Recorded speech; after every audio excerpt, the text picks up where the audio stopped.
I give it all.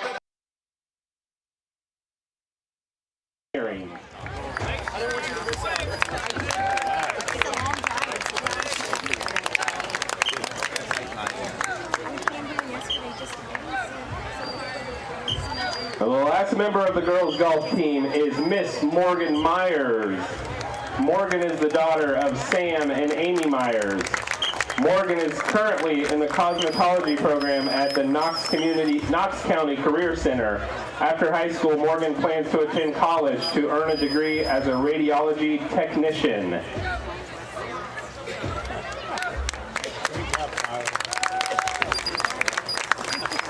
All three girls led the Lady Trojans to the 2024 sectional championship this season. Congratulations, ladies.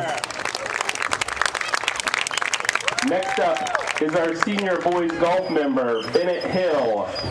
Bennett is being escorted by his parents, Danielle and Michael, as well as his siblings, Claire, Hazel, and Jack. Bennett plans to attend college to major in business and play golf.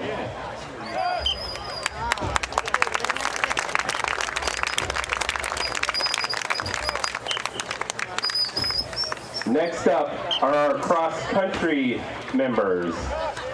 First up is Ethan Jackson. Ethan is a member of our cross-country team and track team. He is being escorted tonight by his parents, Josh and Connie Jackson, along with his siblings, Ella and Alex.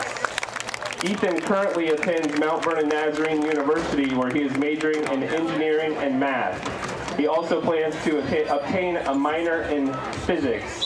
Ethan would like to thank his parents for always supporting him, along with Coach Mike Eblin, who is always pushing him to his limits to be the best he can be.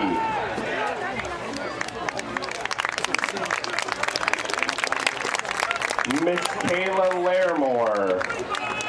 Kayla is being escorted by her mom, Heather, stepdad, Brian, and her siblings, Jasmine and Joshawn. Kayla plans to attend the University of Northwestern Ohio to play basketball and major in business. Kayla would like to thank Coach Mike for welcoming her onto the team and always supporting her.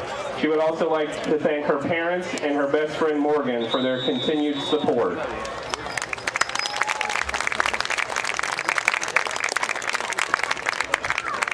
And now we would like to take time to introduce our senior band members. First up is Miss Victoria Browning. Victoria has been a member of the Trojan Pride Marching Band for 6 years. She's being escorted by her mother, Judith Ortiz, her father, Bill Browning, and her siblings, Alessandra and Carson Browning. Victoria would like to continue participating in band in college and pursue a degree in the medical field.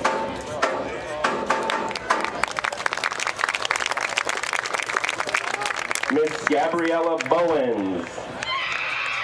Gabby is being escorted by her parents, Mike and Tammy Bowens. After high school, Gabby plans to attend college for forensic science to become an autopsy technician.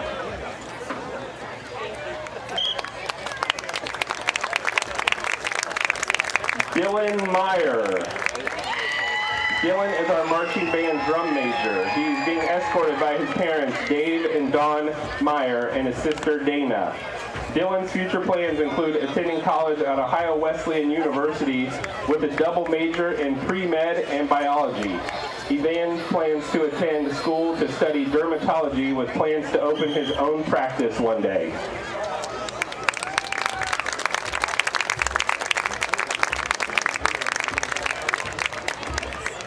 Ashley Moore. Ashley is our color guard captain this year. She's being escorted by her parents, Alan and Kelly Moore, and her brother, Aiden. While undecided on her college, Ashley plans to major in psychology with a pre-med focus. She would like to one day become a licensed psychiatrist.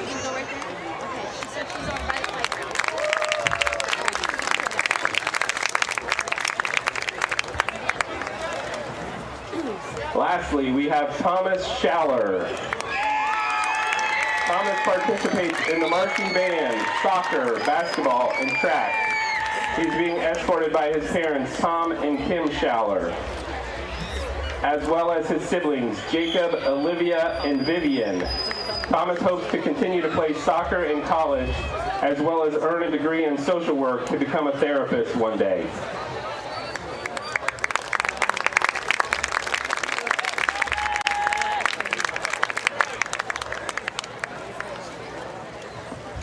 Now the senior cheerleaders. First up is Miss Elena Jolring. Elena is a first-year varsity member of the cheer program. While her time with us was short, the memories will last a lifetime. Elena is being escorted by her mom, Jamie Jolring, Keith Farrell, and by her side always her father, Eric Jolring. Elena will be graduating in December to attend college at Florida Gulf Coast University, where she plans to major in nursing with a goal to achieve a doctorate to become a pediatric oncologist.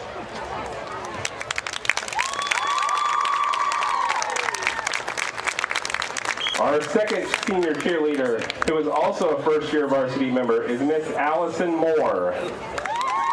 Allison is the daughter of Stephanie and Jimmy Moore. After high school, Allison plans to move south and attend college with the goal of becoming a child psychiatrist.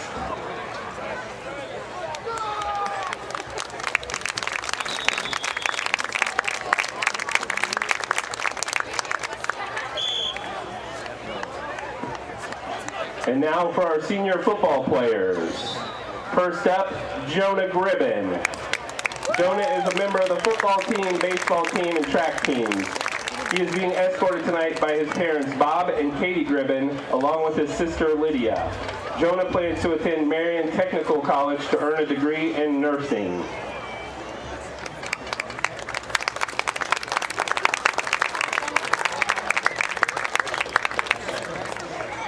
Trevin Harris. Trevin is a member of our varsity football team. He is being escorted by his mom, Shay, his uncle, Josh, his brother, Trey, and his sister, Alyssa. After high school, Trevin plans to attend college to earn a degree in respiratory therapy.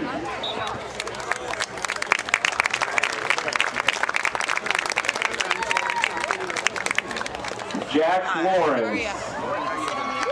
Jack is a member of the varsity football and basketball teams. Jack is the son of Darren and Dawn Lawrence.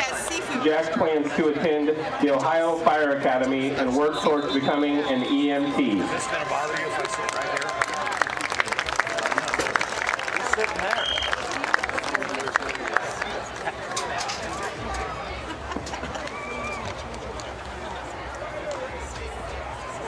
Chris Marshall. Chris is a member of the varsity football team. He is being escorted this evening by his parents, Donnell and Debbie Marshall. After high school, Chris plans to attend college to study to become an orthodontist.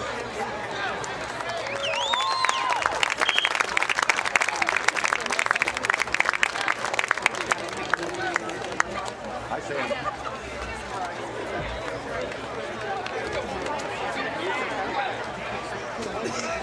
The next member of our football team is Daniel Lamaster. Daniel is being escorted this evening by his mom, Jill, his brother, Caitlin, and his sister, Skylar Lamaster. While Daniel is undecided on which college he will attend, he plans to play baseball and major in exercise science and get a doctorate in physical therapy.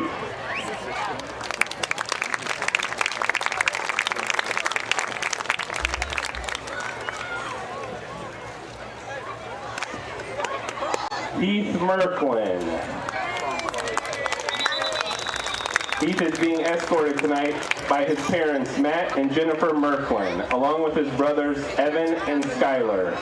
After high school, Heath would like a career in sports broadcasting as a play-by-play announcer.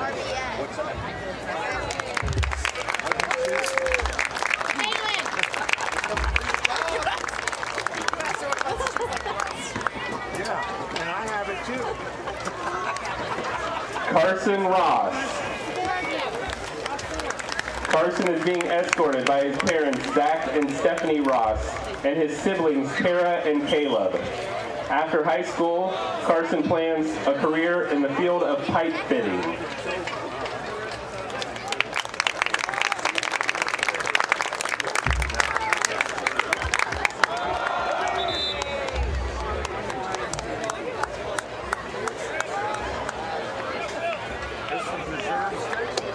let's welcome Caleb Smith. Caleb is being escorted tonight by his parents, Donald and Sarah, along with his siblings, Graham and Bryn Smith.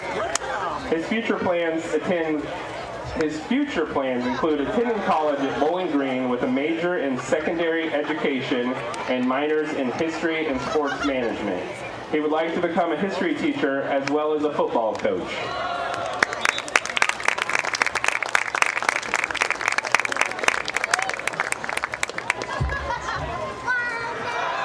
Teddy Stigler. Teddy is being escorted by his parents, Beth and Teddy, along with his stepmom, Ashley. After high school, Teddy plans to join the military and one day to own his own business.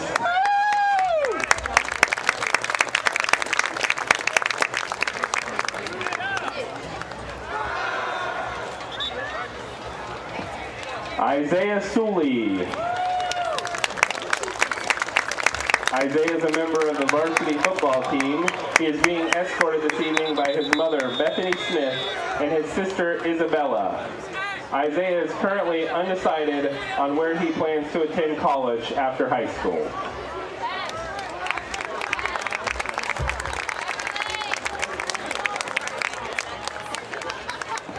Our last senior football player is Tommy Weaver. Tommy is being escorted by his parents, Jennifer Hammond and William Stoney Weaver. After high school, Tommy plans to enter the workforce and possibly explore a career in pipe fitting.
Picking up new hobbies such as cooking is another manly way to avoid depression and reduce stress.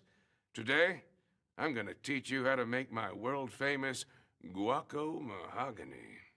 First, mash up 5 or 6 of these green things. Then add hot sauce, this lettuce stuff, these red things, salt,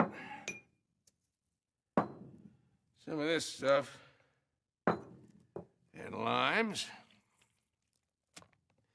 And finally, bacon to taste.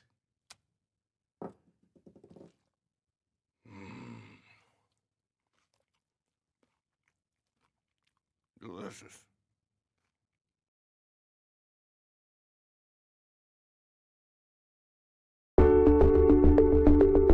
At Avita Home Health and Hospice, our caring professionals are ready to serve you with personally tailored services designed to meet the unique needs of each individual. When we take on a patient at Avita Home Health and Hospice, they really do feel like family. So when we take care of our family, we want to take care of the whole person. So we take care of them from our nurses, our aides, our physical, occupational, and speech therapists, but we also have people that tend to their hearts. So we have social workers, we have chaplains, and people that can help with the emotional side of their care. At Avita Home Health and Hospice, we have a dedicated team that takes care of you. Caring for the whole person is our promise to you. From social and emotional well-being to the way the patient relates to their loved ones, we treat your family like our family. serving patients and their families wherever they call home, including assisted living facilities and nursing homes. Call 1-800-4NURSES to see if Avita can help administer your plan of custom care.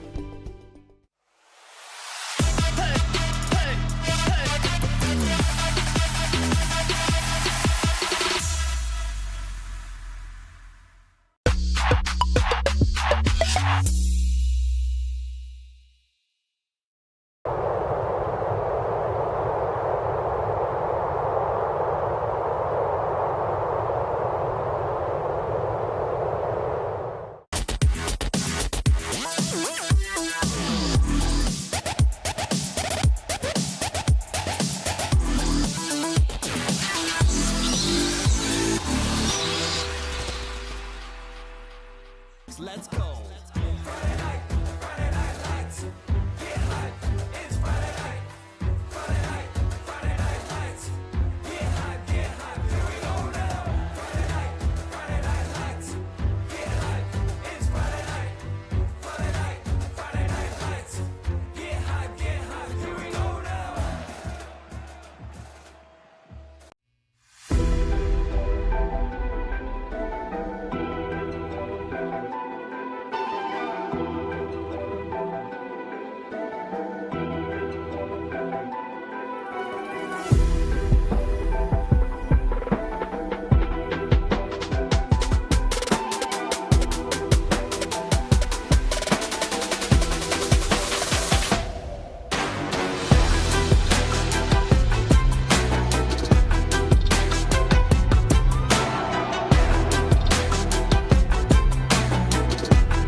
on me, think it's time to wake 'em up. They been sleeping on me, think it's time to wake 'em up. You've been playing it safe, now it's time to shake it up. Playing it safe, now it's time to shake it up. So it's time to make a change. Yeah, it's time to break the chains. Yeah, it's time to bring the pain. Let them know, tell them we are not the same. I'm the one that got the flames. With my team, you know we come to slay. Let them know that we didn't come to play. Nah, we came to win. I'm ready for anything that they can bring. Bring it on, let me do my thing. I'm a giant, they can't move the king. If you never risk it, then you never know. If it's holding you back, you gotta let it go. You gotta give it all you got, you gotta let them know. You are on another level, you are ruthless. Switch it up, it's the new flex. Ruthless, ruthless. Time to go hard and put your game face on. Ruthless, ruthless. This is the moment movies get based on. This is the moment movies get based on. Fire in the bones, watch me fire up the songs. Let it burn 'em, burn 'em, burn 'em. Got the fire in the bones. Our desires, they become who we are. We go hard, giving up, no we're not. Yeah, the first step is showing up. Now we're here, blowing up. If you never risk it, then you never know. If it's holding you back, you gotta let it go. You gotta give it all you got, you gotta let them know. You are on another level, you are ruthless. Switch it up, it's the new flex. Ruthless, ruthless. If you never risk it, then you never know. If it's holding you back, you gotta let it go.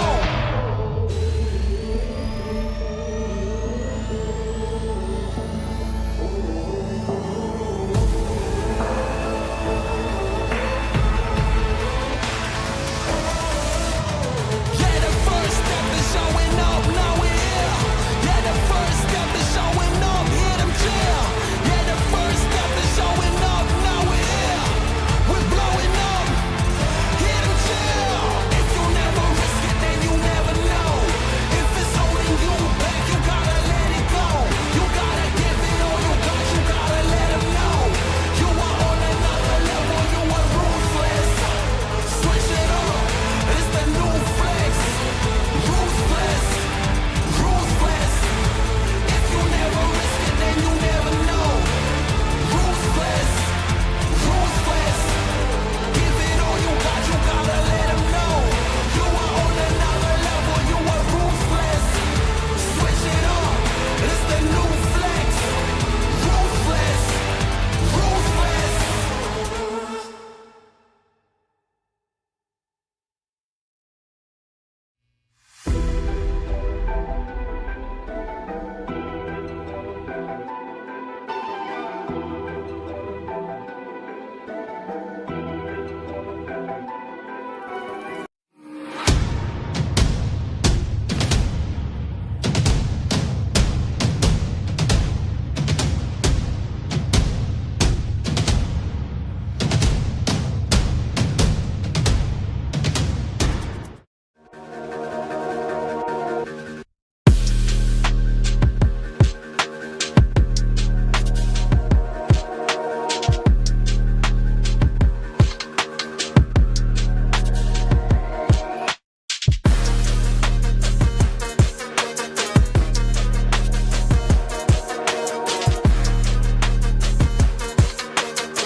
Bryce Cutter with the OH Report. And football fans, it is finally time. Can you believe it? We are in week 10 of our high school football season, bringing you some KMAC action tonight. In Rivalry week, we're bringing you the FreddieBurg battle. Centerburg having the honors of hosting tonight, but the invading Fredericktown Freddies have different plans for tonight.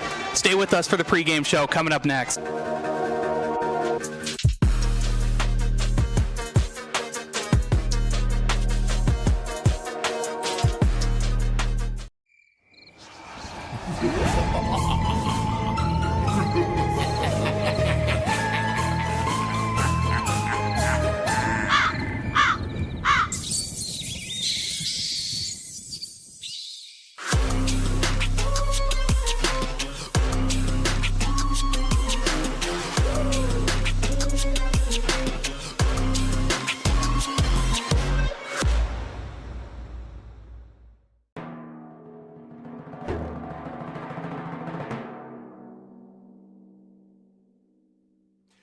Picking up new hobbies such as cooking is another manly way to avoid depression and reduce stress.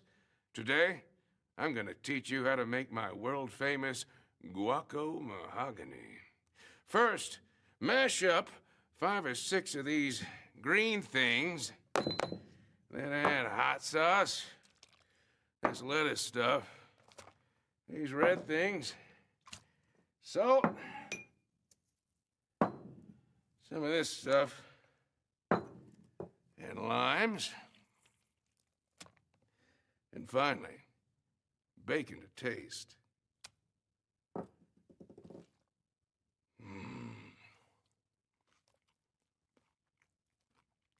Delicious.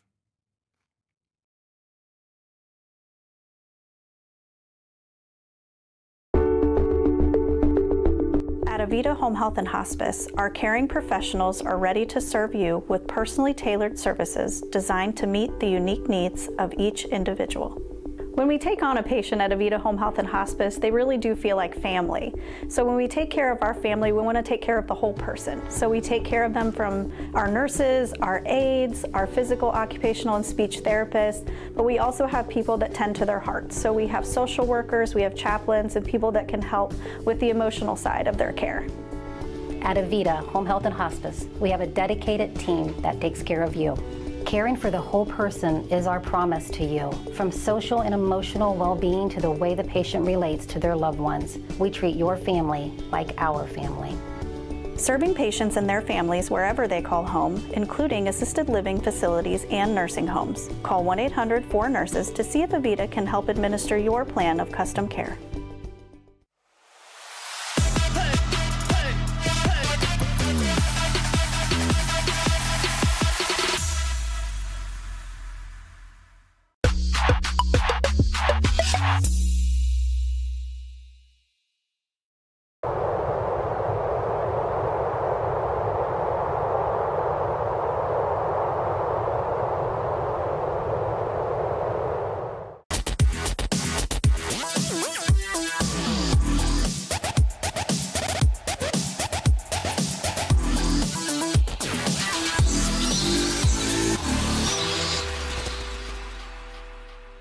Let's go.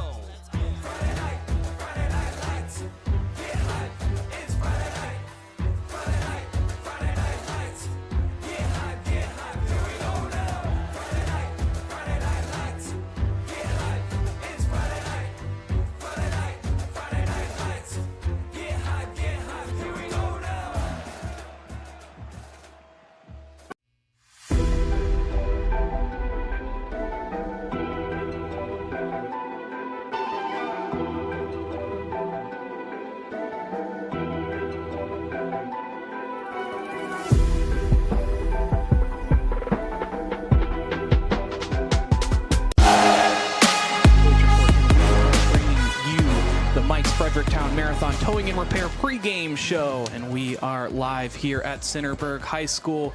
Micah Flack joining me as always in commentary. Welcome, Micah. Thank you for having me in.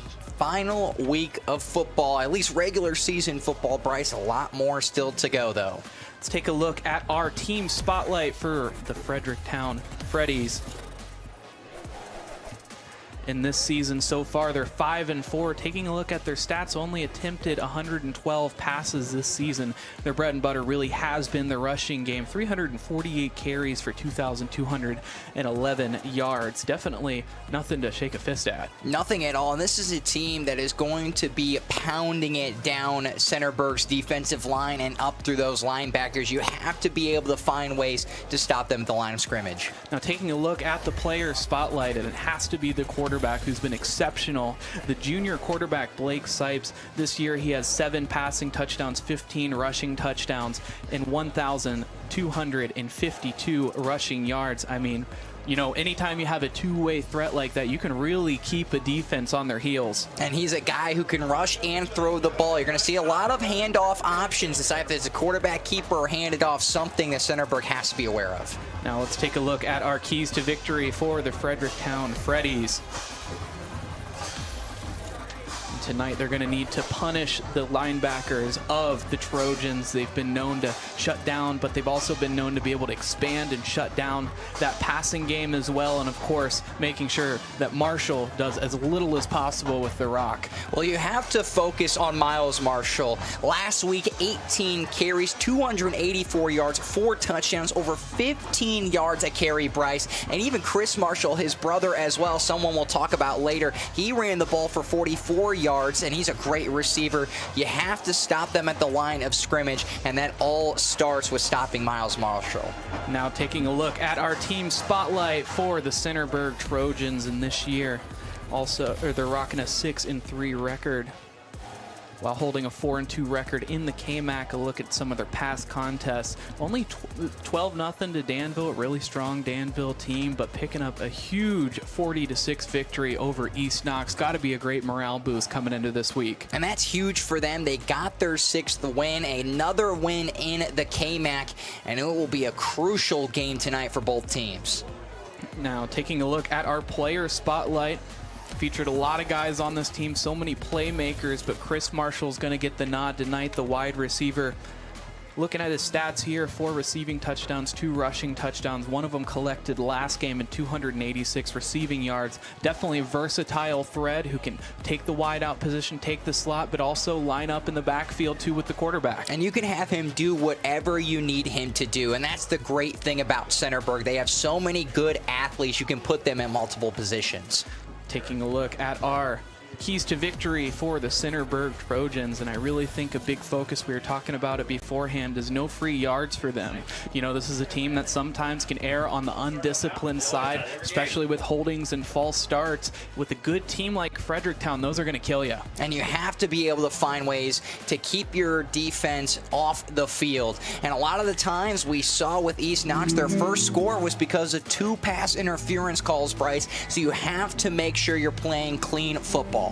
And always spying Sipes. I mean, you got to look at some of his numbers there. He can throw the ball, he can run the ball. You always have to have a linebacker assigned to him because he will punish you. And you have to find ways to make sure he does not leave the pocket. When you have to use resources to focus on the quarterback, that will create gaps and holes for the offensive scheme. Something Centerburg will look to try to not use a lot and use that defensive line, collapse the pocket, and force him to have to stay in there and take the sack.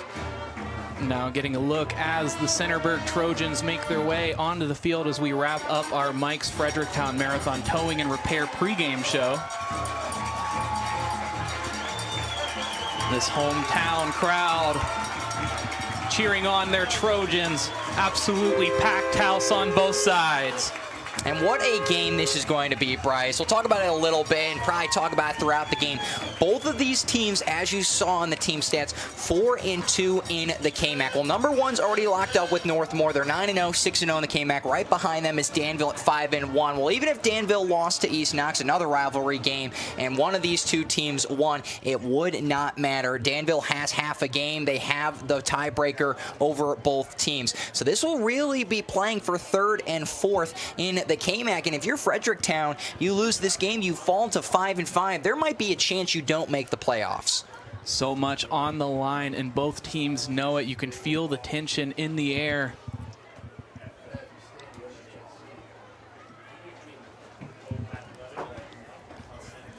Just a couple of minutes left until kickoff. I mean, if you're Centerburg, you have had an electric offense all season. Of course, we've seen them play a lot. Worthington Christian, I should say. That was another really close game. And then you get the win last week against East Knox. We talked to Miles Marshall, and he was telling us it's going to be a very rowdy and impactful game. He was the MVP last week. Had an injury to what looked like his lower leg, but he's ready to go for this one. Look at the banner there for Fredericktown. Your school, your field, but they say our game. And they make their way onto the field to the dismay of this home crowd, but to the elation of the away crowd. Well, you talk about penalties, Bryce. You cannot let tempers flare. The fans can't have that happen. That could cause a penalty. And then you don't want the players' tempers to flame up. If you're the head coach and the staff for each team, you're telling them, do not get involved. Do not let them get in your head. Do not force a penalty against us, which could definitely hurt them in the stretch. Have to play a very clean game, but also realize that it's a rivalry game. Still show that aggression, but not going overboard. Now the Trojans on the field. They'll receive first. We'll try to get something going on this first drive. Get the sense that this place would absolutely erupt if they were able to convert it to a touchdown. And they've had some really good returners. Of course, Fredericktown deferred to the second half. But last week, kickoff returns, it was Miles Marshall who did that. And Chris Marshall as well can also do the kick returns. And both of these guys have averaged more than 15 yards per return. So we'll see what Fredericktown decides to do. And, you know, we talk about the Marshall brothers so much, but the best compliment that they have there is Trevin Harris on the other side of things. Such a great compliment. The senior, so athletic, can come up with really big grabs for this squad. And that will be something to watch out for. Centerburg, very led by a lot of seniors. We saw for senior night had a plenty of guys. So this is a very veteran team that wants to move to 7-3. But on the other side of things, Fredericktown, so many weapons, can run the ball in the backfield, can take things on the reverse. We already have a flag down on the field. Harris on the return, covered by Brody Davis. The referee is John D. McCanna. The umpire is Josh Young.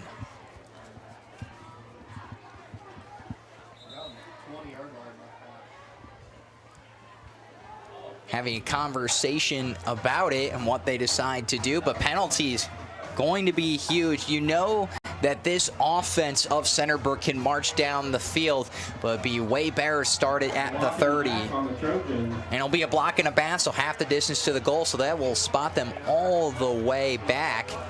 That's exactly what we're talking about. I mean, I think every single game that we've covered Centerburg as a crew, we've seen them commit a block in the back foul. And that's huge. You go from the 30 to the 15, half the distance. So now it's going to be a long drive. But you know, Blaine Ball, one of the better players on the team, one of the best quarterbacks for Centerburg. This defense really relying heavily on the performance of their inside linebackers, Elijah Roush and Camden Clutter. And a look there as they cheat the line. Miles Marshall gains himself a pretty hefty one. Call it about 5. And the question for both of these teams will be, how do you get your defense off the field? Both of these teams can run very efficiently. Fredericktown probably runs it a lot more, a pickup of 3 by Marshall. But you have to find ways to keep those legs fresh as the second half will come. And that's going to be crucial for both of these teams. Now Ball starts out of the pistol. Marshall behind him, he jukes inside. And we'll get a couple, but not enough for the first down. It'll bring up 3rd down. So it's going to be 3rd down and short. We'll see what they decide to do. Not going to have a lot of opportunities to really go for it this far deep into your own. We've seen some trick plays, though. Both these teams accustomed to doing that. 3rd down and 6 might be the first opportunity for Blaine Ball to throw it. And they send Marshall to the wide slot. Looks towards the left side, senses pressure, and it's a huge sack taken down on the 5-yard line. A huge loss will bring up 4th down. That was great coverage by Centerburg. Had nowhere to go with the football. Just had to keep it and take the sack. It'll be 4th down and 14.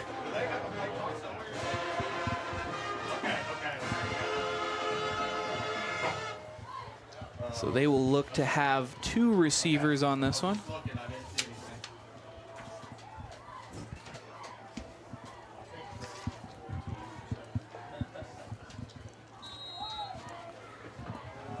So punting out of his own end zone on 4th down. And it's a good one. Fielded around the 42-yard line and quickly picked up around the waist, spun out of bounds, and downed at around the 39-yard line. See where they decide to do here. This is going to be the question for Centerburg. Really did not have to face a lot of adversity against East Knox. Came out of the gates firing. Well, now you're playing a Fredericktown team that's fired up, like we saw on this sign. Might be their place, their city, but it's their game. So Centerburg has to be able to respond.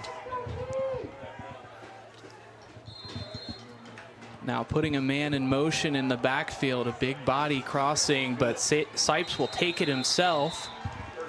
And a big pickup for a first down. Great job just to get up through the middle, broke a couple tackles, dragged some defenders with him, and that's a chunk of about 14 or 15 yards. Immediately puts them inside the red zone at the 19. Now with 3 wide receivers, and Roush on his right hip. Hands it off to the tailback. Up the gut, and corralled to the ground around the 14-yard line. It'll be a pickup of about 5. 5-yard game right up the middle. Those chunk plays just crucial, especially in the red zone. Just get those 4, 5, 6 yards to set yourself up for second and third down short yardage situations. Now back to the line of scrimmage. Takes the snap, will hand it off instead to Gavin Toombs.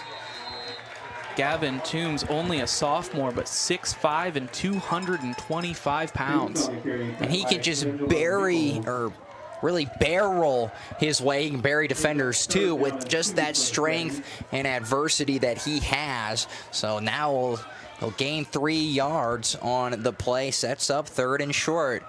Could be 2 down territory for Fredericktown. Need to make it to the 9-yard line in order to convert.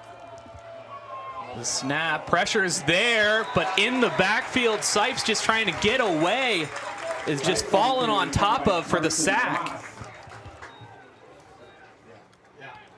And just unblocked, gets there, read it perfectly. It'll be a loss of 4 yards, looking for the QB rush. Well, now it's 4th down and long. Well, to see what they decide to go with here.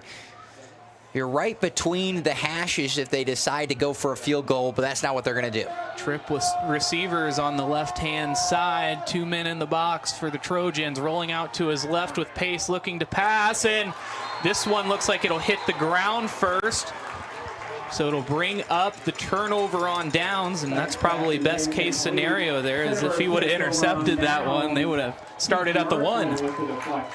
It's a great job by Centerburg, just following Sipes all the way to the left side. Like you said, they're gonna spy him, and that's exactly what they did. Had 2 guys chasing him, so he had no choice but to either throw it or try to tuck and run and hope to get 6 yards. Did not run it, decided to throw it underthrown, luckily into the dirt. If you're Centerburg, you're glad you didn't pick that off. Like you said, would have started at the 1 and or 2, but instead you're in above the 15-yard line.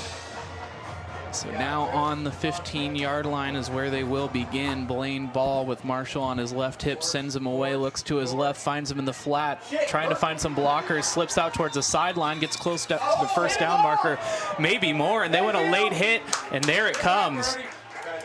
And that will be a late hit, just a little extracurricular, as you can see here. And that's a late hit out of bounds. Don't need to do that much. You can already tell the temper just getting a little too high. And like we've said, those penalties, giving up those yards is such an important thing. That's already 2 against Centerburg. A big mistake there. Wasn't even near the ball carrier, just an exchange between a couple of guys going against Fredericktown. We'll take another look at that and see what happened as they move up 15 yards. Another look, he'll slide out. It's towards the bottom left-hand corner of your screen. He gets wrapped up and pulled down. I'm interested to see why they called that, what their thought was. Maybe Fredericktown wrapped the arms kind of around that neck area, but it looked like it was back and forth. If anything, I thought it was initially created by Centerburg. If you're going to do that, just leave it be. Both of them just going at it, and this is going to be a very physical game. And throughout, we'll see how the officials decide to call if they want to clamp down on it. Perhaps a point of adversity for Fredericktown, but they bounce back nicely after stopping Miles Marshall for only a gain of 1. Miles Marshall on the carry. It's just what you have to do. You have to be able to get up, think things over, be like, okay, we gave it up, but now we're not going to let that happen again. Just move on. You remember, but you instantly forget. So just a 1-yard gain. A great job to stop Miles Marshall. Be 2nd down and 9, and Centerburg got a lot of help there on that penalty. Centerburg will swap a tight end for a wide receiver. There's a flag thrown, delay of game called. So it'll back him up 5 yards, make it 2nd and 14. And it's interesting. Oh, a timeout called instead.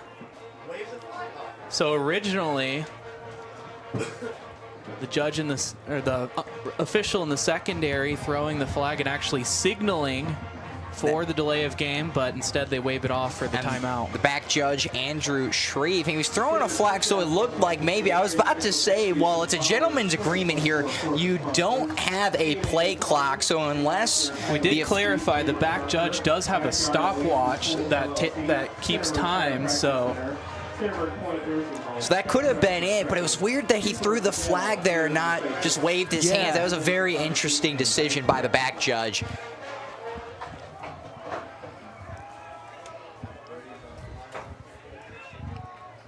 Now with trip wide receivers on his right side and a man on his left, Trevin Harris, to be exact, on his left. He'll move one of the receivers into the slot, takes the snap, fakes the handoff to Marshall, rolls out to his right, finds a man, barreling towards the 1st down marker. He'll get about a yard from it as it brings up 3rd down.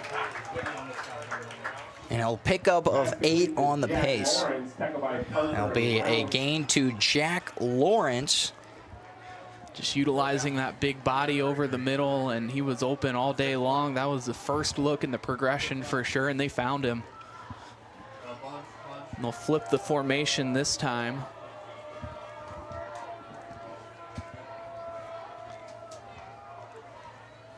Faking the handoff, he rolls it out to his left. Struggling to stay on his feet, he'll get close to the 1st down marker, which sits at the 50-yard line. And they're about... They do give him the 1st down. And it looks like both line judges are saying one other thing. The one nearest to us is saying to move the chains. The other looked like he was spotting them about half a yard back. But they will move the chains, so it'll be a pickup of 1. And a great job by Blaine Ball to plant his arm, his hand really. His arm would have counted him down. But a great job to plant his hand and just kind of barrel his way forward for the extra half yard. Miles Marshall has space up the middle, gets a blocker, puts him down on his stiff arm, crosses the 30 and the 20 before he's pushed out, but he stays on his feet. No, they say he's out of bounds inside the 20-yard line. And you were just expecting for that to happen. Miles Marshall got a great block, cut to the right side, was eventually pushed out. It gets all the way from the 50-yard line to the 18. So a 32-yard pickup on the play. Inside the red zone for the first time tonight. The Freddies will look to rally. It looks like they're sending out a single safety. And Miles Marshall's a guy that you just hope that you can contain. You can never fully stop him, but you just want him to have as little yards as possible. Bounces out and slips between a couple of blockers before he falls down for a pickup of about 4. That's exactly where Centerburg wants to be. Started the drive after the foul and moved them up 15 yards. And then we're able to get a huge 8-yard pass, then a 32-yard rush. That puts them inside the 15-yard line. 2nd and 5. They'll have to get to the 8-yard line to convert the first down. The snap. One more time to Marshall, who has trouble in the backfield. He's brought down for a loss of 2. It'll make it 3rd and 7. A great job by the Freddies to get to the edge. Just broke off a tackle. The edge rusher wasn't even blocked, but eventually defensive tackle was there as well. Carter Mull, the outside linebacker, doing his job and just waiting for the runner to come to him. We'll see what they decide to do here. It's going to be 3rd and long. Maybe try to get some yards back, go for it on 4th down. They send Bollinger away for the misdirection. Marshall crosses the 8-yard line to give him the first down.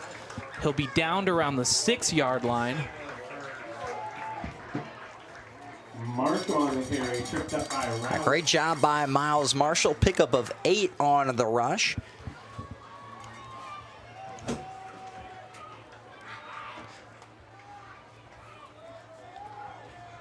So that makes it 1st and goal.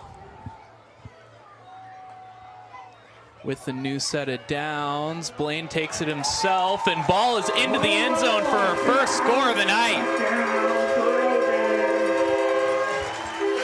A great score by Blaine. Ball read the defense perfectly, kept it on the QB keeper, ran right up the middle, found the gaps between the defensive scheme of the Freddies, and a great job blocking by the offensive line to let their quarterback barrel into the end zone. Such great patience there from Ball as he just let his blockers do the work. Sensed a little bit of trouble in the backfield, but kept his feet under him and found the hole.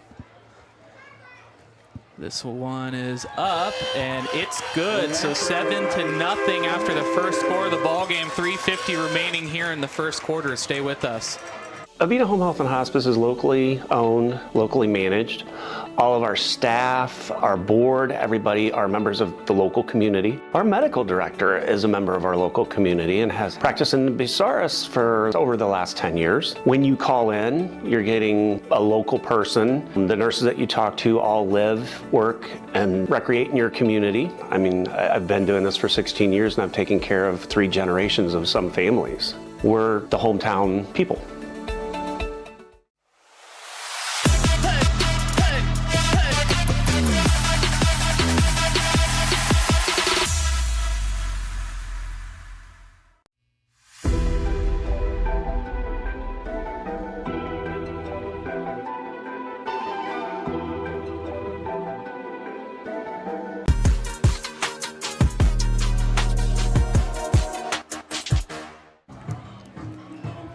Now Centerburg taking ownership of the first score of the ball game. They convert the PAT, about to kick things away to the Fredericktown Freddies as they look to respond here with 3:50 remaining in the first quarter. It was a great drive by Centerburg, was set up by a personal foul.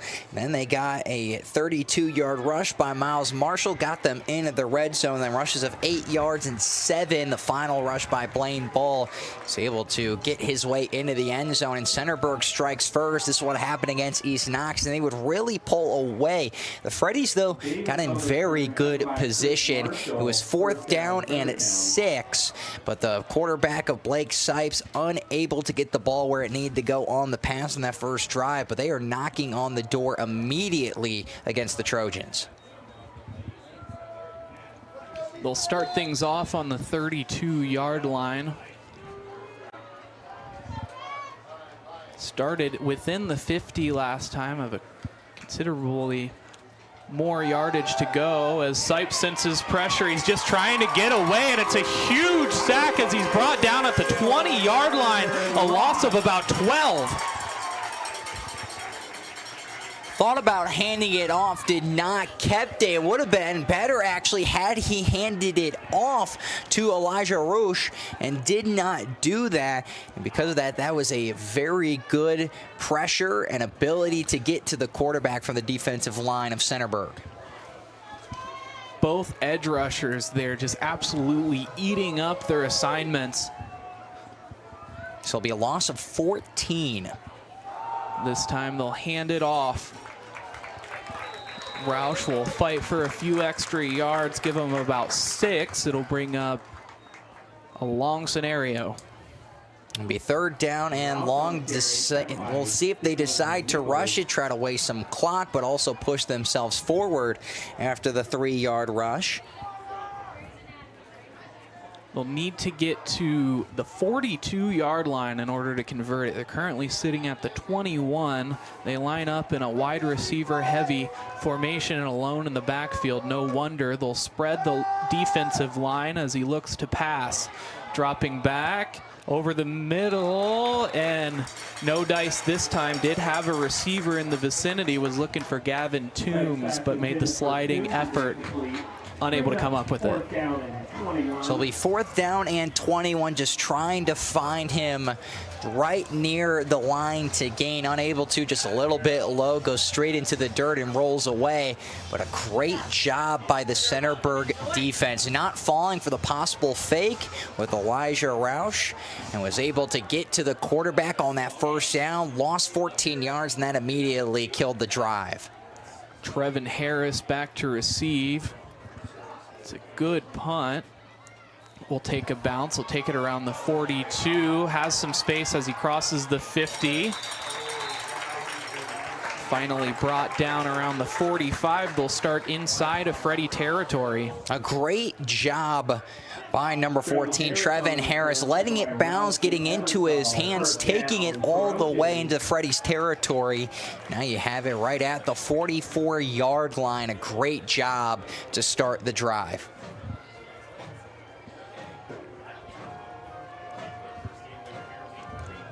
For the Trojans tonight, it means so much for a victory. Senior night for them, as we were able to broadcast senior night festivities before the game. Now faking the handoff. Ball has a receiver in the way of Trevin Harris. It's over his head. He makes a basket catch, tiptoes to stay in bounds, and he's in the end zone.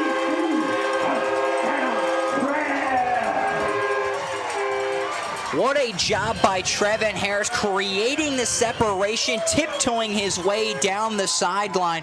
He had that one-on-one coverage. No one there in the back end of the defense, the extra safety. So it was one-on-one coverage. Blaine Ball put it right in the hands of Harris. A beautiful throw, 44-yard scamper to the end zone on the pass. And this crowd is elated as they have now taken a 2-score lead over Fredericktown, and there's still 2 minutes remaining here in the first quarter. This kick is up, and it's also through. So with 1:58 remaining, Centerburg takes a big 14-0 lead over Fredericktown, who look to respond. Stay with us. Avita Home Health and Hospice is locally owned, locally managed. All of our staff, our board, everybody are members of the local community. Our medical director is a member of our local community and has practiced in Bucyrus for over the last 10 years. When you call in, you're getting a local person. The nurses that you talk to all live, work, and recreate in your community. I mean, I've been doing this for 16 years and I've taken care of 3 generations of some families. We're the hometown people.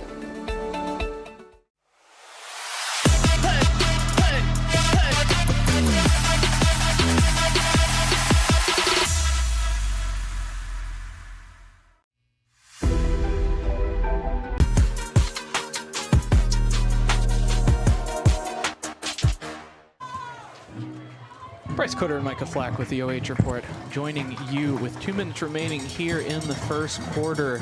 This gets a little bit more interesting as Centerburg scores their 2nd touchdown. A long pass to Trevin Harris from Blaine Ball. The beauty of a pass as he burnt the corner, but Freddies will look to respond, and pummeled at the 20-yard line. So it was a pretty good gain, but also a good hit to get this crowd energized. And you have to respond here, Bryce. You can't let this get more and more out of hand. Centerburg has done a great job getting down the field. A 44-yard pass to Trevin Harris allowed them to score the touchdown, and then they were able to get in the back of the end zone on the first drive by Blaine Ball, who had a 7-yard scamper. And this is going to be where the question is for Fredericktown. They have not done a lot. Had a 15-yard rush, but since then, not done a whole lot. A negative 4-yard rush, then 5, 3, and 3. Still looking to complete their first pass. Double up wide receivers on both sides of them. They'll just hand it off to the slot man, but blown up in the backfield. Zero time to react. Jackson Bollinger making the tackle for a loss there. Jackson Bollinger immediately gets in the back, able to get him for a loss. A beautiful job by Bollinger. The tight end has a D1 offer from West Virginia. 6'4", 225, using that size to his advantage there, but very quick on his feet too, as we just saw.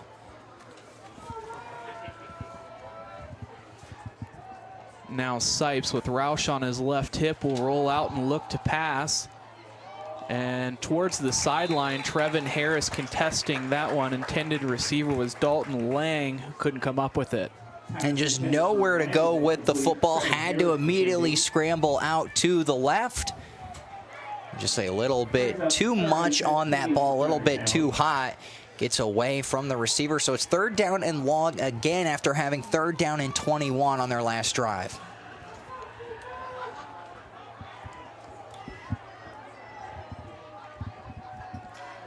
Now sagging back on that slot receiver. Looks like they'll pass. Gavin Toombs looking for a receiver but couldn't find one. In fact, it was almost intercepted by Miles Marshall. And another look at that one as they run the reverse, the handoff, and the 6'5" tight end able to see over the line looking for the receiver, but about 5 yards overshot. And was looking for Teddy Seigler. There was clearly some miscommunication. Teddy Seigler stopped, and then the quarterback was able to just get past that. Excuse me, not Teddy Seigler, but just getting all the way past him. And it was a little bit weird there, a little bit of miscommunication by Blake Sipes and his intended target. But now I'll bring up 4th and 15, and immediately the ball goes to Centerburg. Brody Davis, the intended receiver on this one. This is a really high kick. It'll bounce back, and Fredericktown will just down it at the 39, as it was likely going to go back to at least the 35. Trojans will start with 55 seconds remaining. And again, field position playing a crucial role. They started the 44-yard line this last drive. Now they're inside the 35. Looks like they'll spot them right at the 34. So Centerburg, the offense has been there. The defense has gotten alive. A touchdown here is going to be a mountain to climb for the Freddies. On that first drive, the offense was a little bit stagnant, but bouncing back nicely. You know, after the first couple of drives, we thought maybe Fredericktown was going to have Centerburg on their heels, but it's been the opposite. Handing it off to Marshall, who bounces outside, tries to stay on his feet, and he does. Pretty healthy gain there. He'll be about 3 yards short of the first down marker. Great job by Miles Marshall, just getting his way through traffic. And it'll be a pickup of 6 yards on the rush. 2nd and 4. Now, if you're Centerburg, you know that your defense played really well. You're inside the 30-yard line. Wouldn't be shocked if most of this is 4-down territory. Clock continuing to tick. Not able to come up with that grab. Intended receiver, Miles Marshall. Just a little bit too far out in front of his hands. Had him there. Just take your time, set your feet, and throw the ball.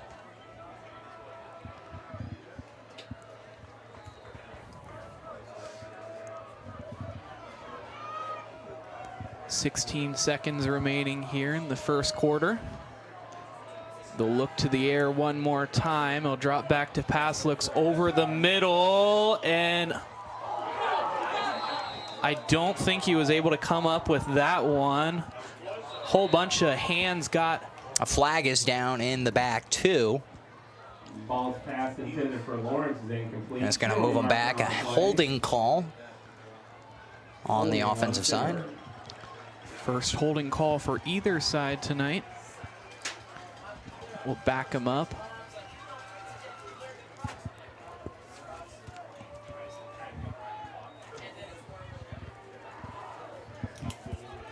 .25 yards and penalty yards for Trojans so far. 15 for the Freddies. Now alone in the backfield on 3rd and 14. They'll need to get to the 24-yard line to convert the first down. They look to the flat one more time and find Trevin Harris, who shakes and bakes, crosses the 30-yard line before he's pushed out of bounds. Great job by Trevin Harris to pick up a lot of that yardage back. A good block set. And it'll be 4th down and 6, and now a decision to make coming up after the end of this first quarter.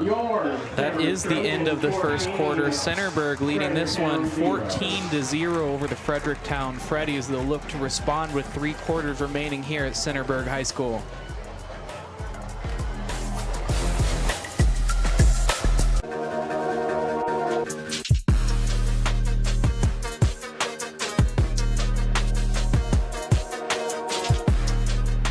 Avita Home Health and Hospice is locally owned, locally managed.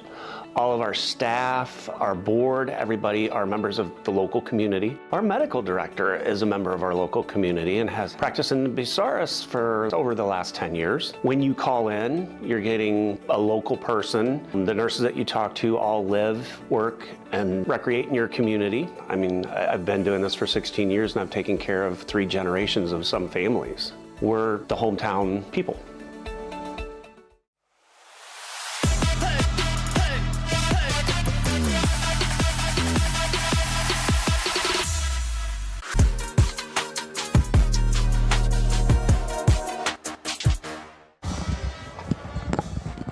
Starting back here on 4th and 6, at the start of the second quarter. The reverse, they'll look towards the end zone. Trevin Harris is wide open. He'll collect another receiving touchdown. What a job by the quarterback, Blaine Ball, putting in the only position you could for Trevin Harris, just getting it to his outstretched arm. A beautiful throw by the quarterback. Looks like a one-handed grab, Bryce, in that left hand. And what a strike by the quarterback, Blaine Ball. No hesitation about it. They faked the handoff to Chris Marshall as he slipped behind him, and he was free by 5 yards at least. That was a 30-yard touchdown pass to the 6'2 senior. This one splits the uprights perfectly with 11:54 remaining, and now 3-score lead, 21-0 in favor of Centerburg. Avita Home Health and Hospice is locally owned, locally managed. All of our staff, our board, everybody are members of the local community. Our medical director is a member of our local community and has practiced in Bucyrus for over the last 10 years. When you call in, you're getting a local person. The nurses that you talk to all live, work, and recreate in your community. I mean, I've been doing this for 16 years and I've taken care of 3 generations of some families. We're the hometown people.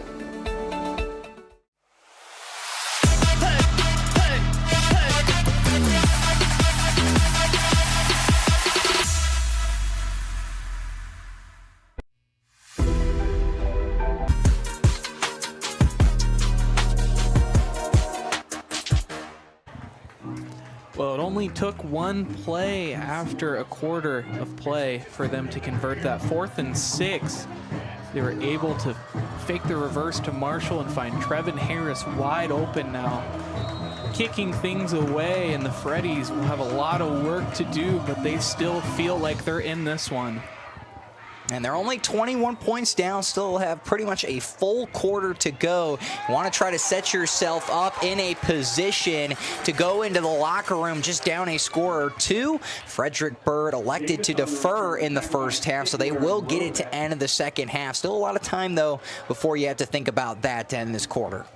Brody Davis unable to find any space there, taken down at the 15-yard line on a little bit of a limp now, but that's where they'll get things started still in the huddle. Fredericktown still looking to complete a pass. This is a team, though, that is very reliant on the rushing ability of their running backs and Blake Sipes, who has over 10 rushing touchdowns coming into this game. So they'll force a timeout, their first timeout of the half, each side now left with 2. And you want to try to be methodical and get your way down the field. They had a great drive to start off the game. Got all the way inside the red zone of Centerburg and immediately was stopped on a 4th down play. It was 4th down and 6. And since then, Centerburg has controlled the line of scrimmage. They've not been able to run it, have not completed a pass. They have lost 9 yards on just over 6 carries. What do I see there? 31 minus 9. Yeah, so only 20-some rushing yards for Fredericktown after pretty good first drive for them. Looking for life now as they give it to Toombs. He's got space, and they're going to respond, more than respond. Marshall in a foot race with them. Toombs across the 10. No shoestring there. Crosses the end zone for the Freddies' first touchdown of the night.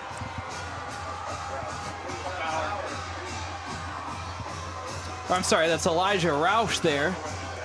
And a great job by Roush, just breaking through the middle, turned on the Jets, no one there to catch him. And a great rushing touchdown for 81 yards. And this offense desperate for a sign of life, and Elijah Roush going above and beyond. The 5'11" senior tailback just splitting the line of scrimmage, and he was home all the way.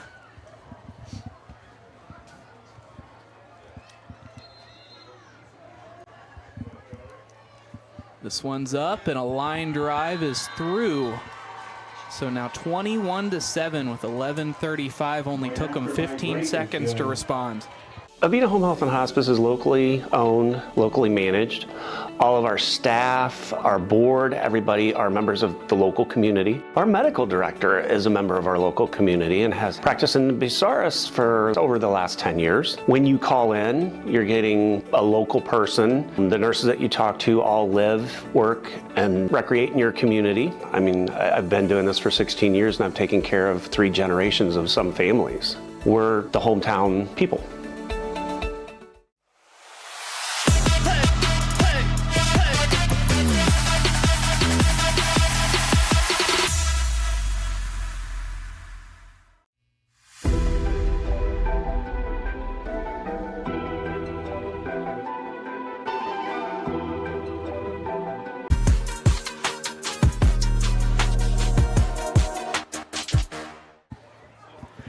Back here in the second quarter at Centerburg High School, we've got an interesting one now. It was a pretty one-sided affair through a quarter, 21-0 for Centerburg, but quickly responding, only taking them about 15 seconds after the score from Centerburg to get a touchdown of their own in the way of a massive run from Elijah Roush. Now Trevin Hare is following some blockers. Sees daylight, may have some space, cutting towards the middle, wrapped around the shoulders and goes all the way across the 10. He's slow to get up. Harris on the return, tackle by Lang, penalty marker on the play. There is a penalty flag, and holding will back them up, so a costly one there as they would have started inside the 10. Block in the back, holding. Yeah.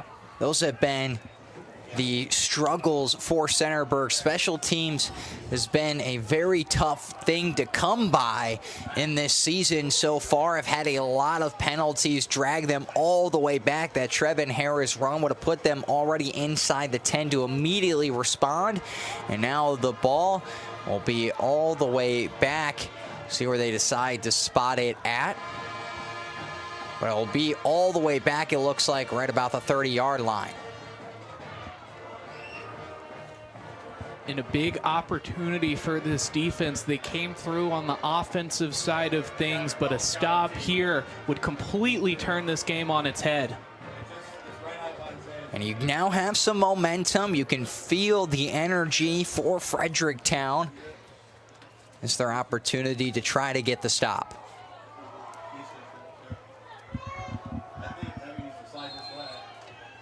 So after the big holding call, they'll start at the 31-yard line. The snap, hands it off to Marshall, who finds a hole, puts his head down and takes a bump tackled around the 36-yard line. It'll be about 5 short of the first down marker. And just grind out those yards. You don't have to always get the big play. And Miles Marshall, a good job to pick up 6 on the play. And Centerburg gonna want to try to retool some things on defense. Definitely something they talked about in that media timeout that we had. And look to figure that out on the next drive for Fredericktown. Start with 3 receivers. They'll give it to Marshall one more time, and quick on the tackle there. Fredericktown will shut things down. Gavin Toombs, the tackler there.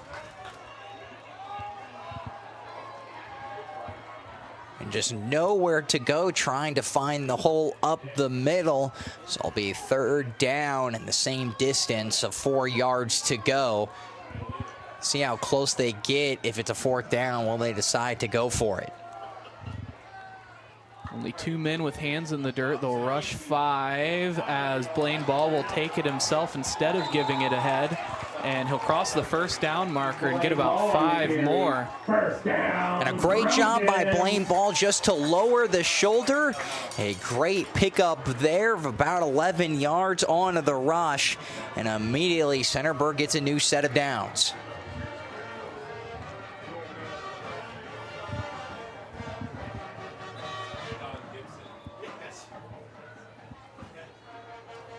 And a pause from the officials.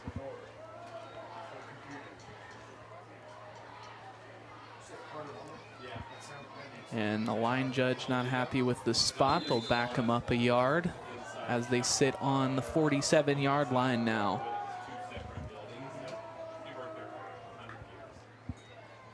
Will roll out to pass through his left. Instead, just tucks it and takes it himself.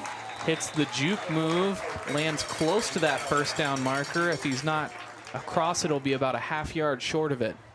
And they will move the chains. So an 11-yard rush, then a 10-yard rush. Blaine Ball continuing to move the ball downfield with his legs.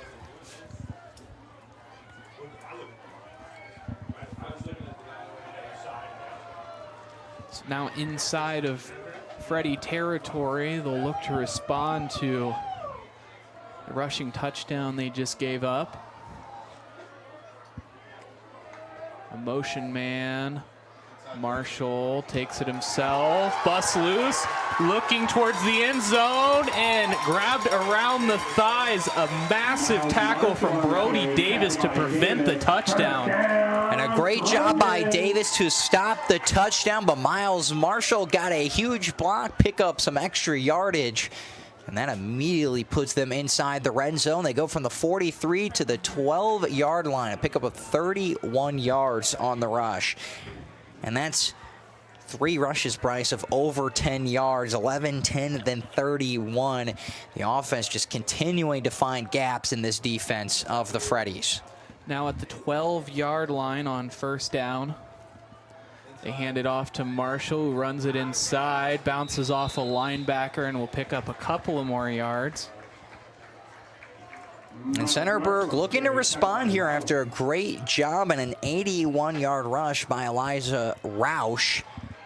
So it'll be 2nd down and 5 after the 5-yard pickup.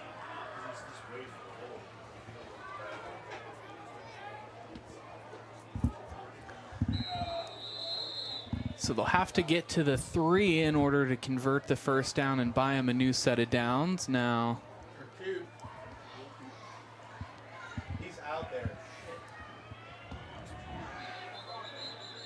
and a pause.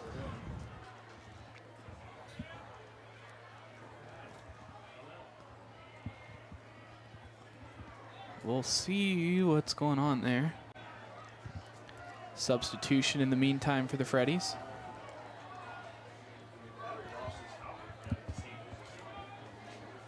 Maybe respotting the ball.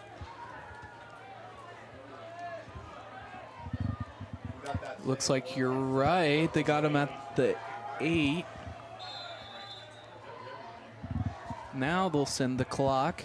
8:20 and ticking. Blaine Ball will take it himself.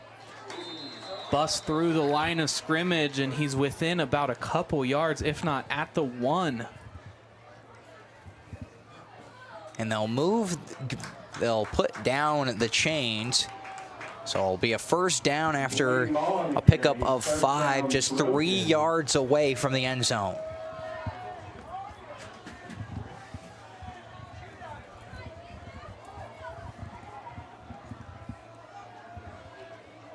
So now a big play here on the 3-yard line, 1st and goal. Hands it off to Marshall. Has trouble in the backfield, and he's brought down. They'll probably rule him around the 7 or 8. And a great job by Fredericktown defense not being fooled, immediately getting past the right guard. So Fredericktown responding nicely. Be minus 4 yards. And Blaine Ball has done it with his arm as well. He can run it, and you still have 2 more downs to work with before you have to figure out what you want to do on 4th.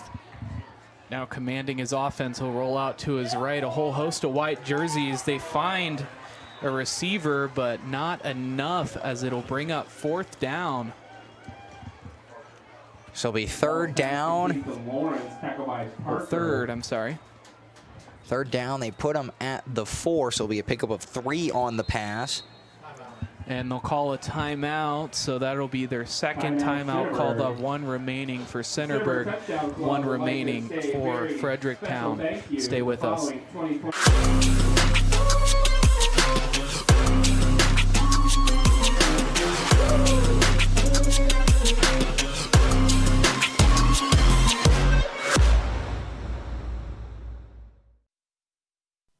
Men have a way of doing things.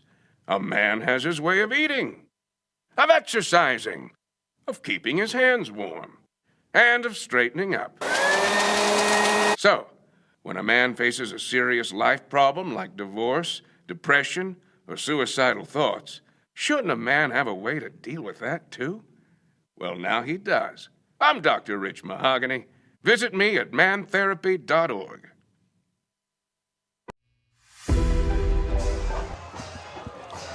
Back here on the 4-yard line is where they'll start on 3rd down after the timeout.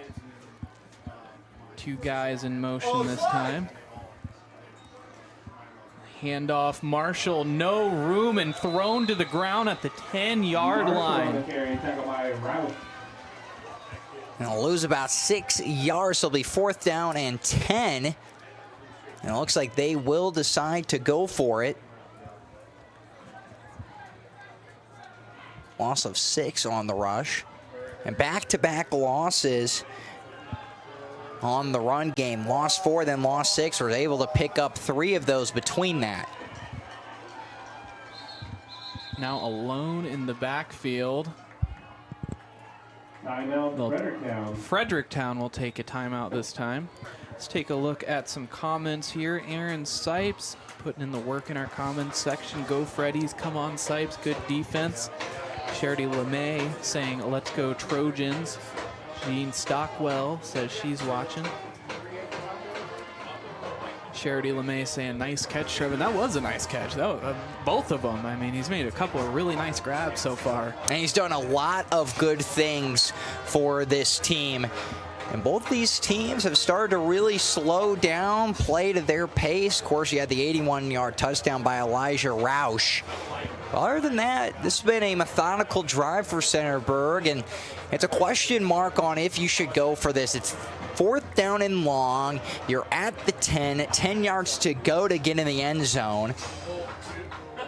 It's a question mark for Centerburg if it's worth going for, but the Freddies did it in the red zone. We're not able to on 4th and 6. They're confident in their defense. Have gotten a really good job against the Freddies outside of the 81-yard rush. So now coming in out in a completely different look for the Trojans. Only 2 wide receivers, but previously they had 5 lined up. Looks to pass towards the sideline. Trevin Harris looks like will trip on the back foot. It'll lead to the turnover on downs. Just a little bit too far for Trevin Harris, and like you said, got tripped up a little bit, but you still pin them at the 10-yard line. The Freddies have a long way to go to get to the Centerburg end zone.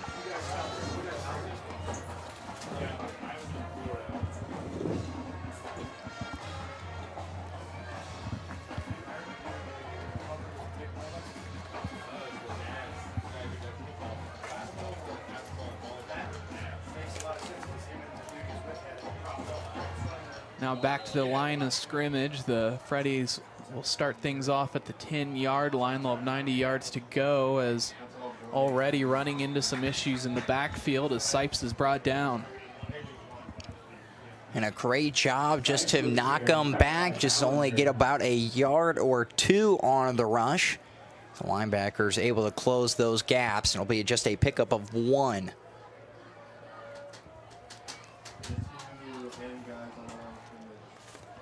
So now 2nd and 9 off the 11. Make sure you stay with us through halftime as we bring you the band show, as well as the Mike's Fredericktown Marathon Towing and Repair halftime show.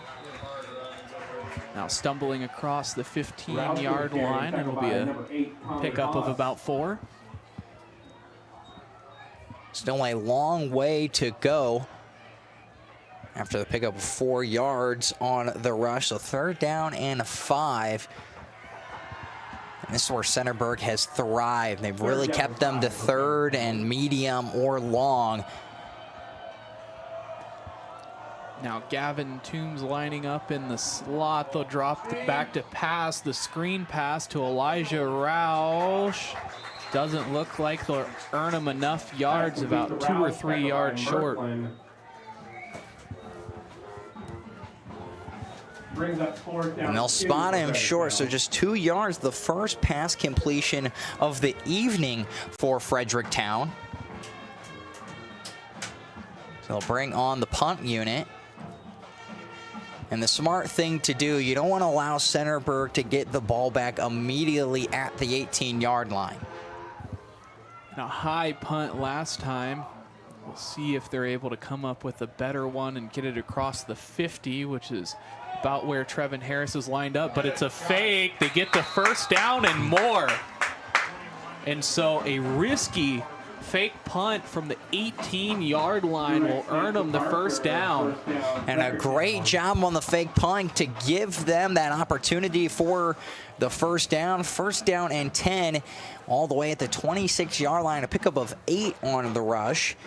And a good job to give Centerburg a little bit of their own medicine. We've seen Centerburg do some trick plays as well. This time making all the difference as they extend the drive. Another set of downs. They'll put a man in motion, fakes the handoff to Brody Davis. Sipes will cut out, hit at the knees, and brought down at the 30-yard line. Sipes with the carry, tackled by Chris. And Sipes was just trying to get to the outside before finally being tackled right at the near side hash. So it brings up 2nd and 6.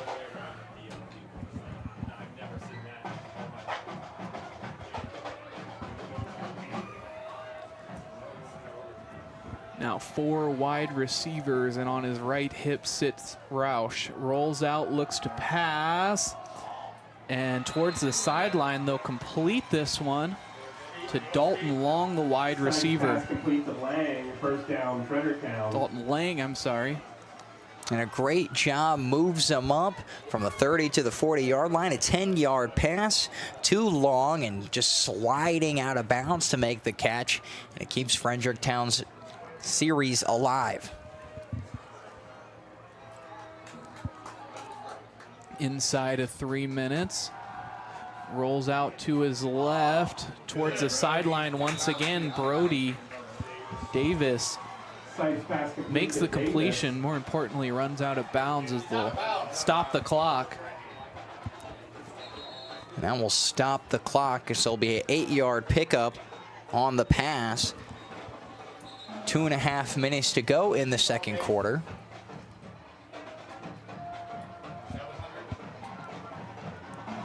Now quick to the line of scrimmage.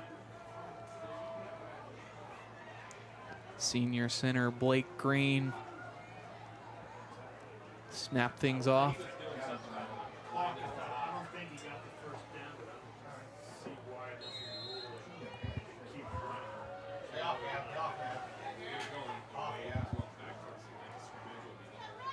A little bit of confusion out of this one. Rolling to his left, facing pressure, fighting towards the first down marker. It looks like he'll be about a yard short. Needed to get to the 50-yard line. Looks like I think he might have only gotten to the 49. They mark him at the 48. So it'll be about 3rd down and about two. Yeah. So they just get back to the original line of scrimmage. And Centerburg, a massive 3rd down here. Want to try to stop them if they can. Fredericktown, they're kind of in no man's land right behind the 50-yard line. Could be a possibility. Rolling out one more time. Brody Davis was wide open, but he couldn't find him soon enough. Ends up just throwing it into the stands. A great grab by the fan. See if we can get a look at that grab there. With the quarterback. Yeah. Prevented that one from going out of the stadium. Get that man a jersey. And just threw it a little bit too late. Had him streaking down the field there. Just did not throw it in time. So now it'll be 4th down and 2. It looks like they'll go for it. Centerburg really hoping they can get the ball back here before the end of the 2nd quarter with 2:20 to go. Both teams with only one timeout. Definitely something to take into consideration as there's only 2 minutes and 20 seconds remaining. Now a wide receiver in the slot, way off the line of scrimmage, but Sipes hits the ground off. He tripped. And so a costly trip there will lead to a turnover on downs, and Centerburg will start in Freddie territory. And was just trying to roll to his right, maybe planted his foot wrong and just immediately started to stumble. Because of that, Centerburg gets the ball back in favorable territory with 2.5 minutes to go. Just a timeout remaining for each side, but a lot of time to work with if you're Centerburg. And if you're Fredericktown, that's a tough thing to see. You want to try to drive down the field, get the score, give Centerburg no time, and then get the ball back after half, and you would have an opportunity to tie it. Heartbreaker for them, but instead the Trojans look to pass, and a high one. Chris Marshall finds it, but a flag is thrown towards the line of scrimmage. I think this one's coming back. I think you're right as well. I wonder if the quarterback was past the line of scrimmage when he threw the ball. But it will be holding instead. And Centerburg, a lot of these penalties going against them had the holdings, and now the block in the back. These have really cost them dearly on some of these drives. 4th penalty, a total of 45 yards it's cost them so far in this first half.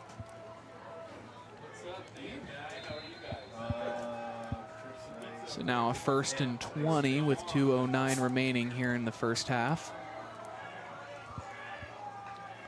Sending Marshall away. They'll look for him in the flat again. Good job sealing the tackler and just holding on to the jersey and throwing him to the ground. Tackler there. Let's see, Kirk Parker. Good job staying with that one, as he could have busted that run wide open. And gets back to the original line of scrimmage. It'll be 2nd down and 10 for Centerburg. Great job by Miles Marshall to get out of bounds as well. Centerburg has just 1 timeout as they look to drive down the field.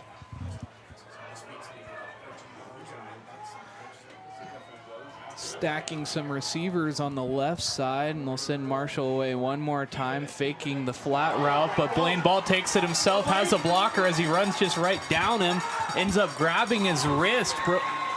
That's what ended up slowing him down. Just able to hold on to anything he could. Carter Mull, the tackler, preventing a huge touchdown. Now there's less than 2 minutes remaining here in the 2nd quarter, and they have an opportunity from inside the 20-yard line.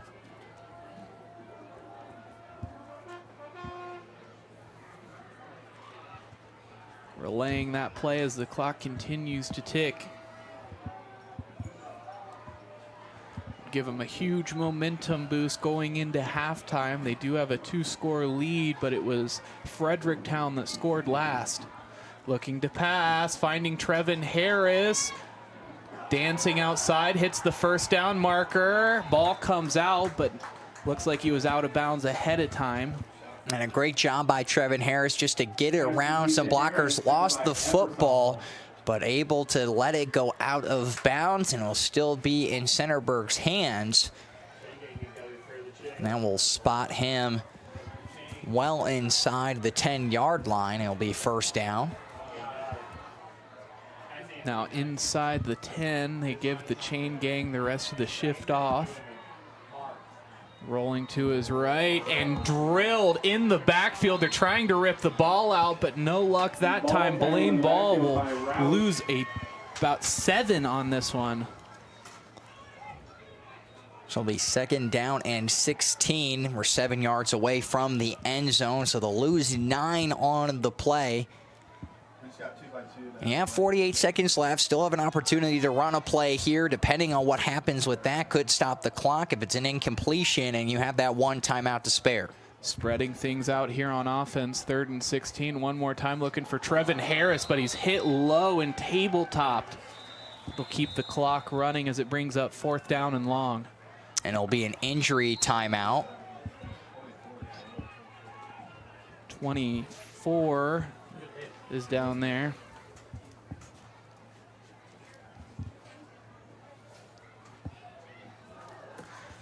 Still slow to get up.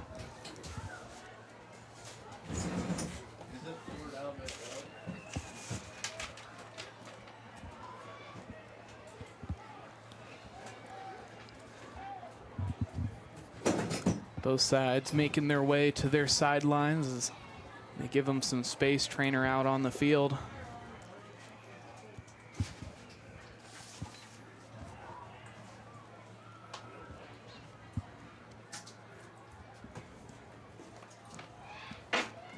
So as they tend to him, we'll take a quick break. Stay with us. Avita Home Health and Hospice is locally owned, locally managed. All of our staff, our board, everybody are members of the local community. Our medical director is a member of our local community and has practiced in Bucyrus for over the last 10 years. When you call in, you're getting a local person. The nurses that you talk to all live, work, and recreate in your community. I mean, I've been doing this for 16 years and I've taken care of 3 generations of some families. We're the hometown people.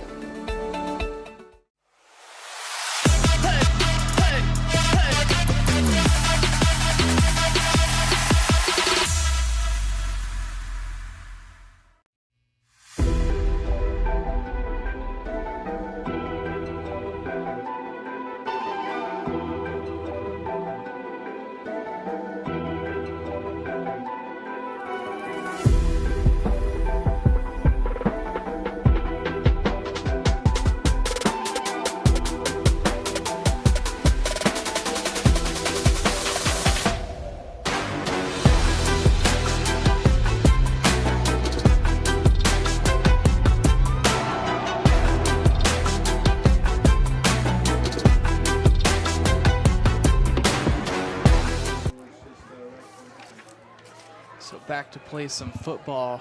Jack Lawrence, the downed man there, being helped to the sideline by a couple of his teammates. Not able to put weight on that right foot. We wish him well. Now rolling out to his right. Ball senses pressure. Finds a man, and it's close. They say it's a touchdown. Chris Marshall, the touchdown, just able to stay across that goal line. And a great job by Chris Marshall, just coming to the near side. The throw by Blaine Ball right on target and just passes the goal line.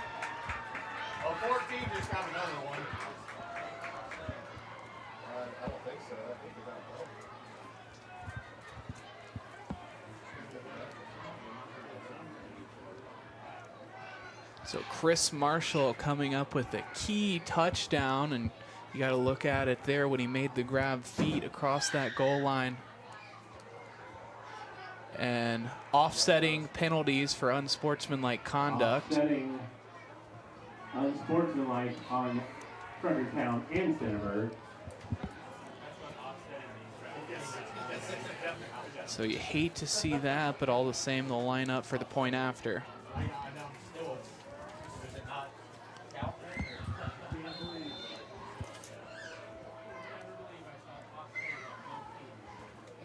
Kick is up and it's through. So now a 20-point ball game as Centerburg has taken the lead 28-7 with 22 seconds remaining here in the second quarter. Stay with us for the conclusion of the first half.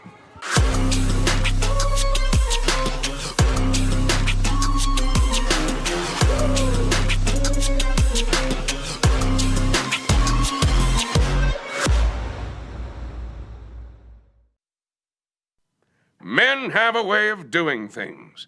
A man has his way of eating, of exercising, of keeping his hands warm, and of straightening up. So, when a man faces a serious life problem like divorce, depression, or suicidal thoughts, shouldn't a man have a way to deal with that too? Well, now he does. I'm Dr. Rich Mahogany. Visit me at mantherapy.org.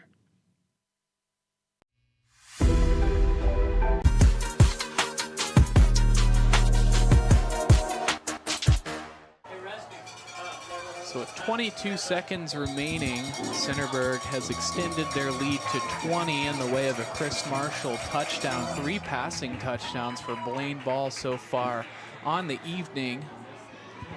Now Gavin Toombs looks to lower the shoulder, but tackler just decides to go low. And not a lot of time for Fredericktown. One of those situations where it may just be a good idea to take a knee and head into the half and make your adjustments. And they get the ball coming out of half after deferring it to Centerburg. So an opportunity to set a completely new tone for this ball game coming out of the locker room. But so far it's been pretty one-sided as the Trojans have taken a clear lead. Jackson Bollinger blowing that play up at the line of scrimmage. Nowhere to go. And that'll be the final play of the half. Both teams looking towards the sideline. And that's the end of the first half. So now the end of the first half. Trojans leading this one 28-7. Stay with us through the break for the band show and the halftime show coming up next.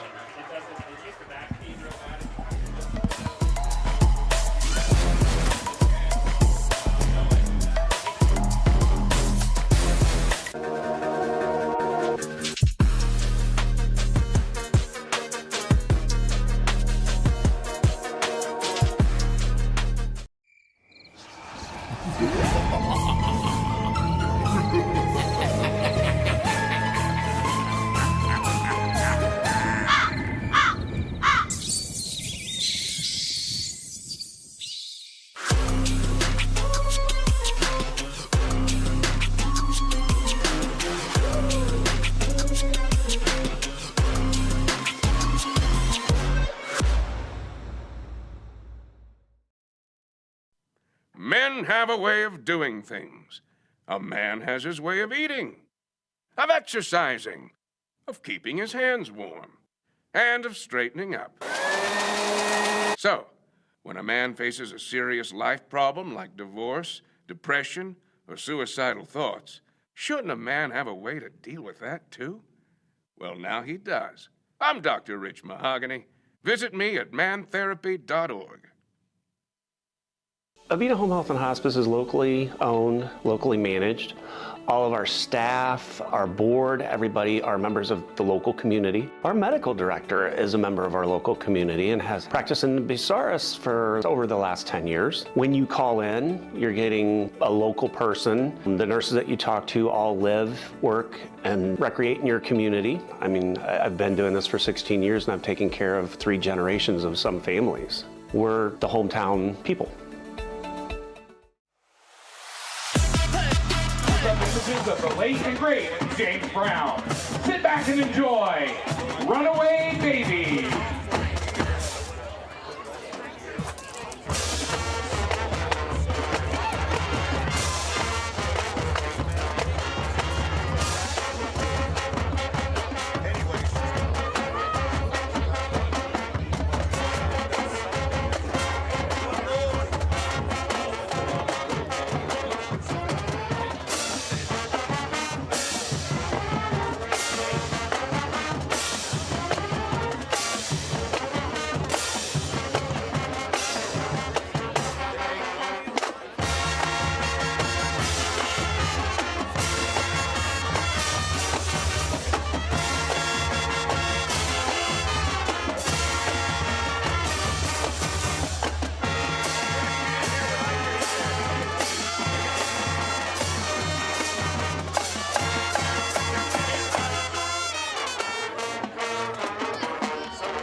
The master of great sounding grooves and catchy tunes.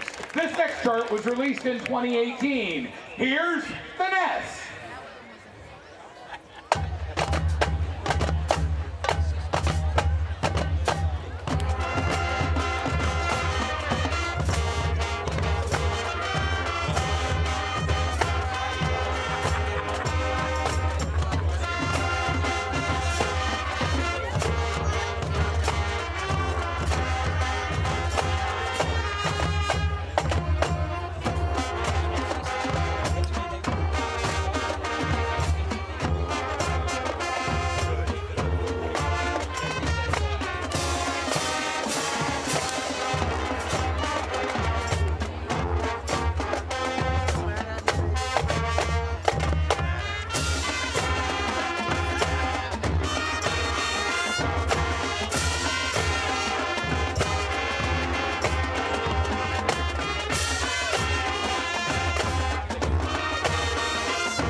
Chart doesn't need much of an introduction.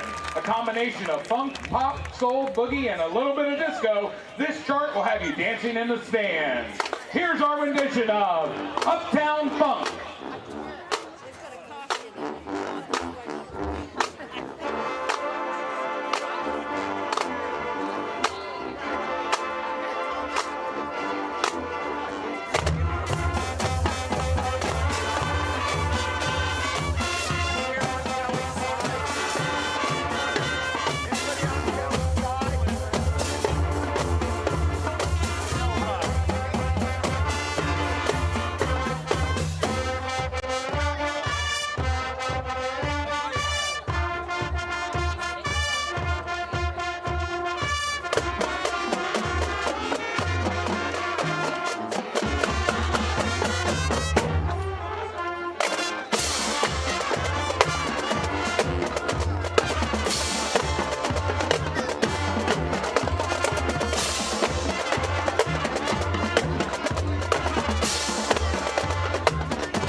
Show with this hit from 2012, featuring our energetic low brass section on melody. To the class of 2025, congratulations and best wishes on your future endeavors. Now sit back and enjoy Locked Out of Heaven.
Please welcome to the field the seasoned Centerburg Trojan Pride Marching Band.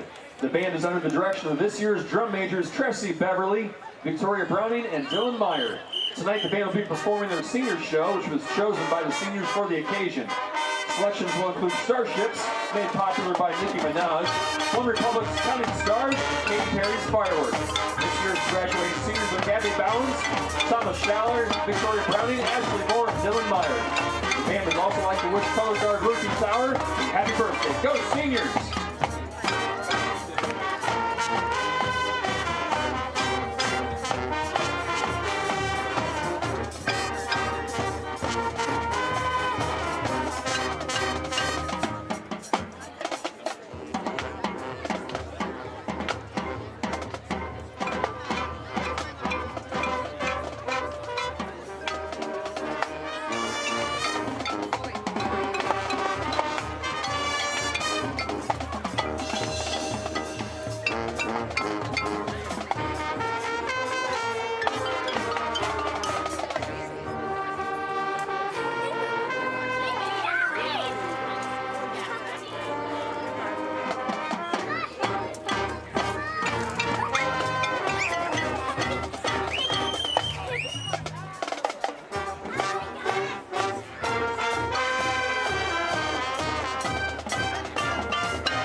for the Mike's Fredericktown Marathon Towing and Repair halftime show and a look after one half of play.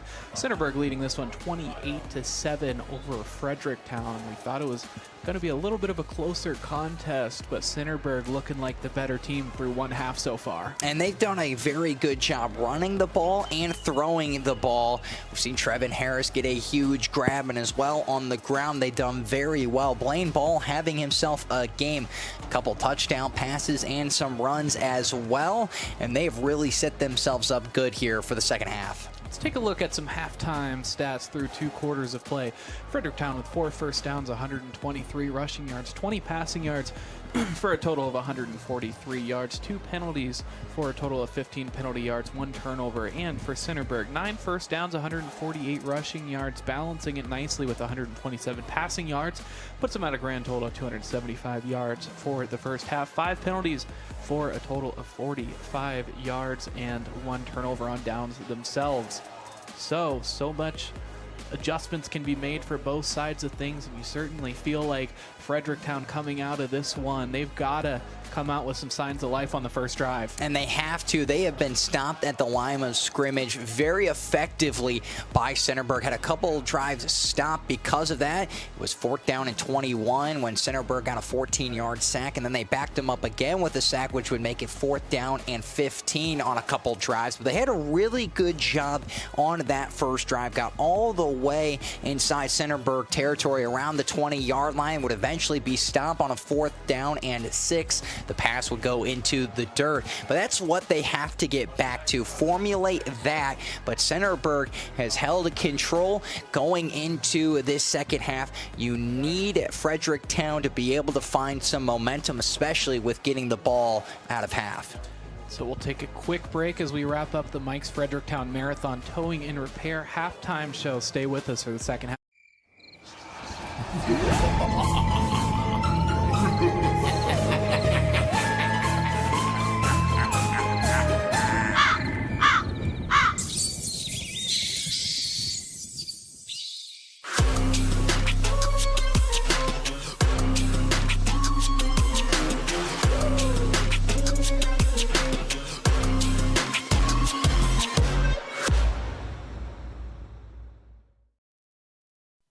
Men have a way of doing things.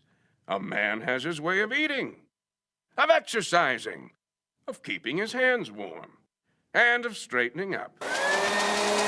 So, when a man faces a serious life problem like divorce, depression, or suicidal thoughts, shouldn't a man have a way to deal with that too? Well, now he does. I'm Dr. Rich Mahogany. Visit me at mantherapy.org. Avita Home Health and Hospice is locally owned, locally managed. All of our staff, our board, everybody are members of the local community. Our medical director is a member of our local community and has practiced in Bucyrus for over the last 10 years. When you call in, you're getting a local person. The nurses that you talk to all live, work, and recreate in your community. I mean, I've been doing this for 16 years and I've taken care of 3 generations of some families. We're the hometown people.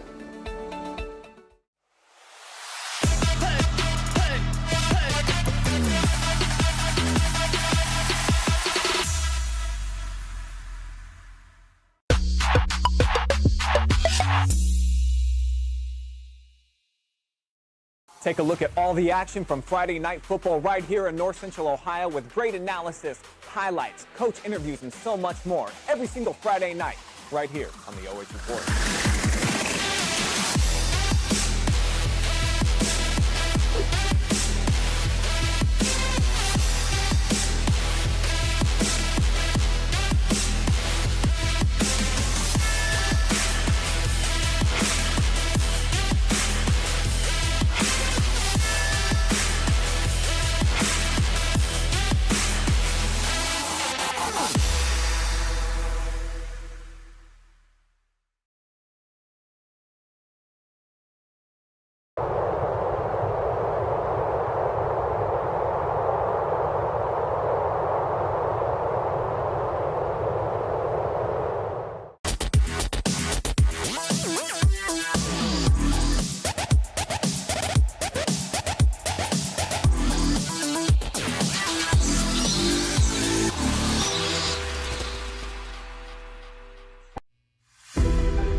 Now, concluding the halftime show, we are gearing up for second half action here at Centerburg High School.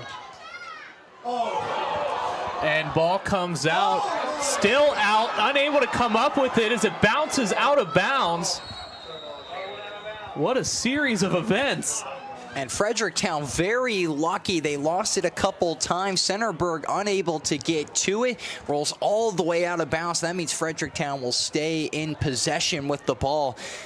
That could have been disastrous, Bryce. A huge break for them. They were really relying on first possession in the second half to set the tone for the rest of the half. If they would have lost it inside the 15, it would have been a whole different ball game.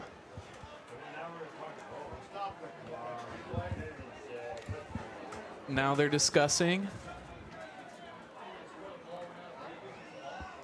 where to spot the ball, where to go out, where they're going to put them at. They'll put them at the 25-yard line. And then a whole bunch of other stuff. First down, Fredericktown. So Fredericktown will start things at around the 26-yard line here on 1st and 10, and will need some energy. They put Brody Davis in motion. Now running out is Blake Sipes. Sipes slips a tackler, gets way more than a first down. Probably about 10 more as he crosses the 45-yard line before running out of bounds. And a great job by Sipes to just cut to the edge, tiptoe down the sideline, and pick up well more than a first down, being an 11-yard gain on the rush.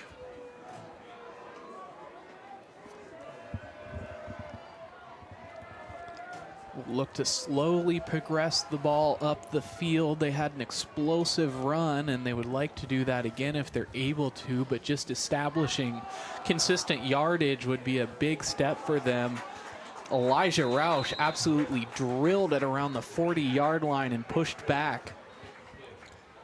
And a great job stopping him right there at the 40-yard line, keeping him back. It'll be a pickup of just 3.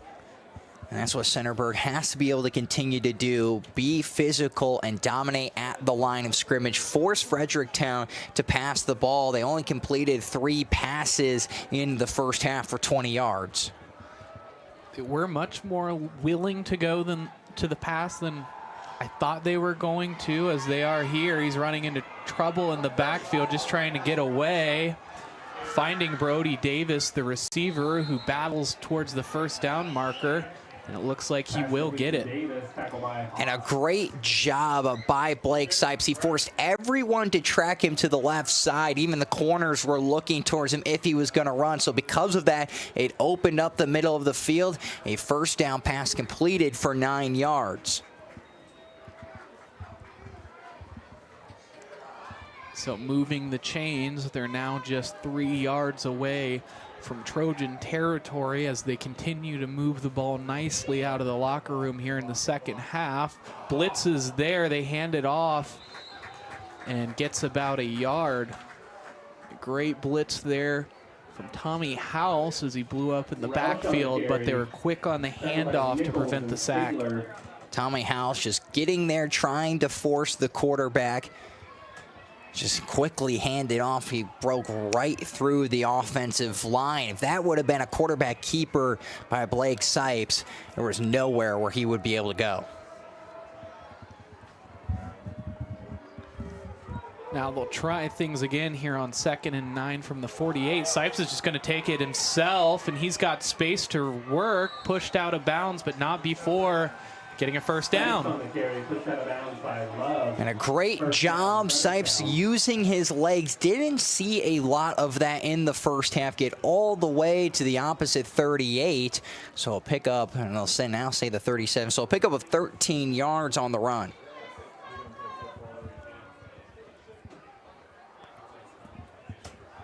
Now on the 37. Another 1st and 10 with 9:42 remaining here in the second quarter. They fake the handoff and end up finding a receiver. Dalton Lang, the receiver, brought down along the left side of scrimmage. And that's what Fredericktown wants to try to do in this second half. Just use those little quick in routes, those out routes, comebacks, whatever it may be. Try to set up the pass game for the run. Fredericktown, that's really what they want to do, is run the football. If they don't have to, they're not going to attempt the pass. They do there, and they've done a couple times to get 9 yards, but it'll be 2nd down and 10, nowhere to go for the receiver. Trip receivers on the right side that they'll look to. Sipes rolling out, will take it across the line of scrimmage, and more, gets yet another 1st down. And Centerburg starting to show the holes in that defense. We're doing a great job of holding Sipes on the run. It gets a pickup of 15 in that first half, but unable to do that so far. Might have to just try to spy him constantly.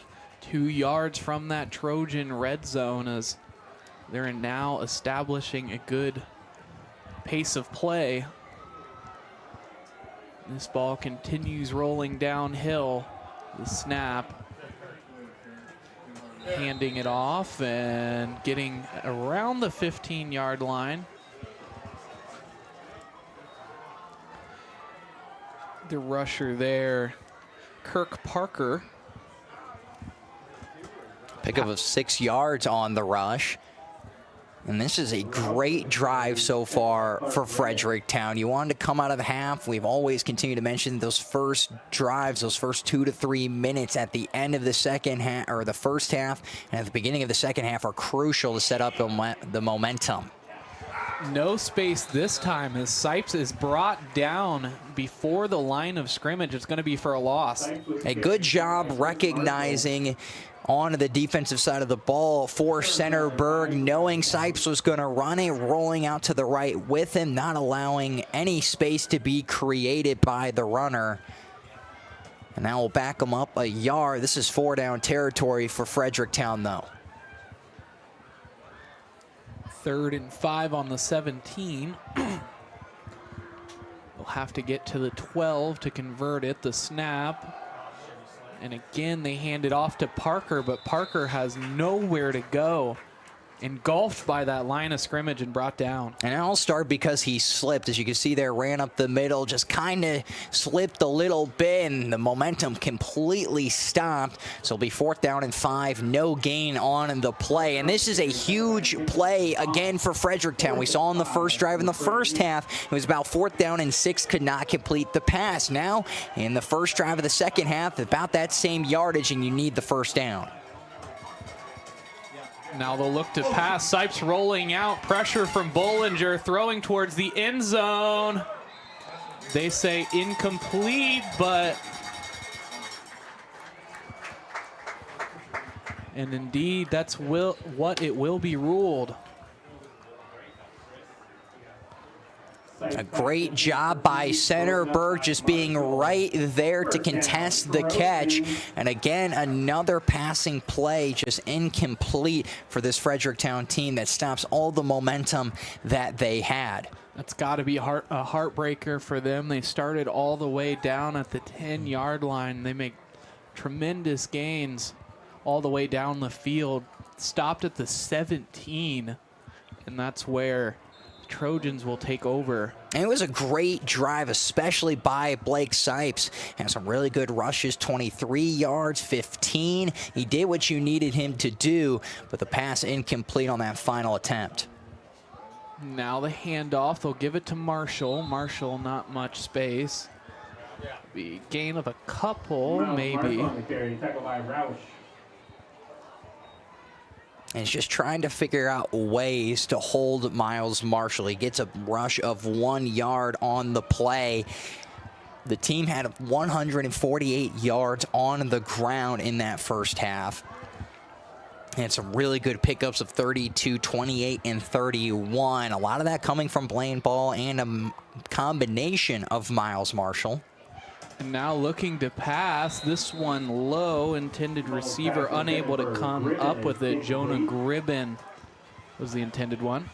And just a little bit too low. Gribben looking to try to make the catch, diving back for it. And even if he did, would have been still 3rd down and long.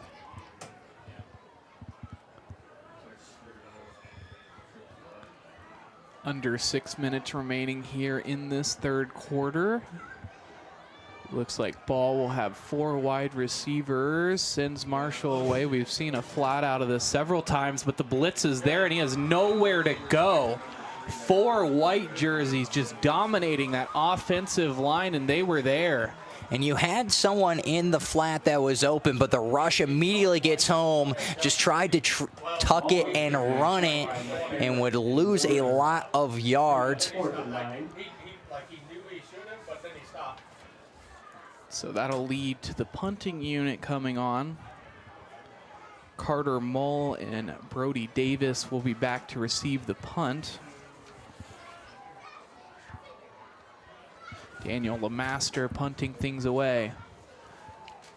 It's a good one end over end. It bounces over the 50-yard line before going out of bounds right around the 43 or so. So Fredericktown will begin again after forcing the 3 and out. Down at the 43-yard line, first down, Fredericktown.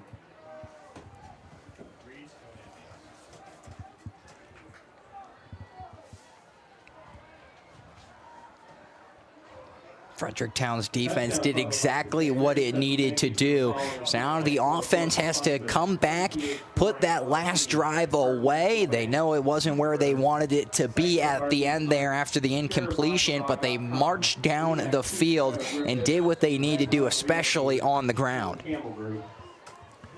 Fredericktown will look to pick up where they left off. Unfortunately, the turnover on downs they'd succumb to last drive, looking to have different fortunes this time.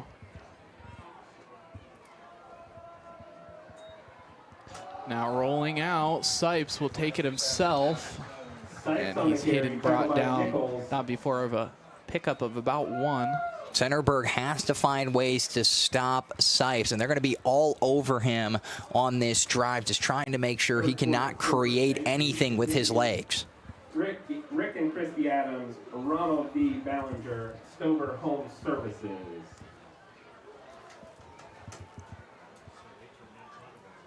Back to the line of scrimmage. They'll look to try again on second down, 2nd and 9 from the 44. And Elijah Roush again stopped at the line of scrimmage. A couple of really good defensive plays there for the Trojans. And this is what Centerburg wants to do and continue to do after the first half. Dominate the line of scrimmage, force Fredericktown to have to throw the ball. They're confident in their defensive abilities in the back end and outside of the lines. And that's what you want to do, force them to pass the ball, something they're not very comfortable with. Big decision to be made here, 3rd and 9, looking to get something started. We're inside of 4 minutes in the third quarter, trailing by 3 scores. The clock is continuing to tick as the cornerbacks are pressed up. They look for Elijah Roush and they find him, gets the first down and about, looks like to be about 8 yards more. So a really healthy gain on the 3rd down conversion will keep this drive alive for the Freddies. And a great job. Pickup of 24 yards. You go from the 44-yard line to the opposite 40. Just in these 8 minutes alone, they've already managed to capture as many first downs as they did in the entire first half. And that's exactly what you need to do. Just create the momentum through the air. You know the running game has been very slow. Picked up 123 rushing yards, but most of that in the first half came from an 81-yard scamper. Finding some more space this time, and another first down as the chains continue to move.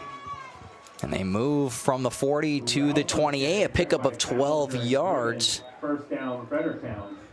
Fredericktown being methodical, working down the field, getting out of bounds with under 4 minutes to go.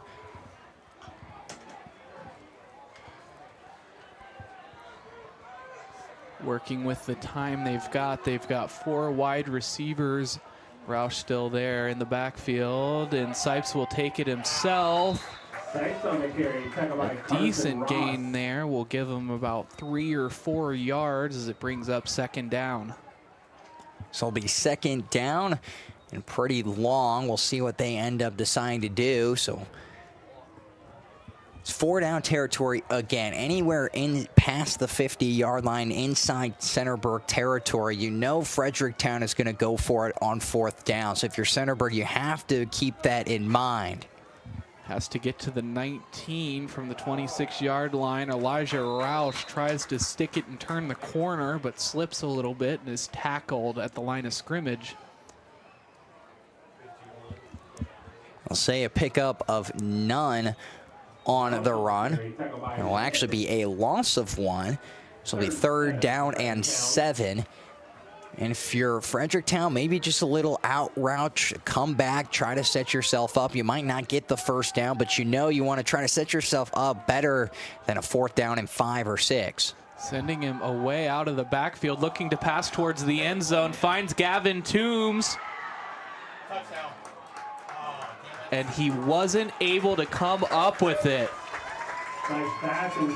So unsure until we saw him show that expression, but unable to come up with it. Chris Marshall sealing him, and against the 6'5" receiver, had to use the ups to knock down that one. Just tried to go over top, and that's a tough play to make if you're Chris Marshall against the tall receiver. It's a jump ball scenario. Chris Marshall put himself in position to just try to contest that ball and knock it away. Did exactly what he needed to do, so it's a long 4th down again. As he runs up the middle, he sees daylight up and all the way into the end zone. So this one getting a little bit more interesting as it's now just a 2-score football game. And a great job by Blake Seif. Saw the gap right up the middle. No one home for Centerburg. Used his legs to navigate his way to the end zone. And a huge 4th down conversion ends up turning into something more, and it's a touchdown for the Freddies after the first drive. You got the sense that that might be in the cards coming up. Now it's on Centerburg to respond.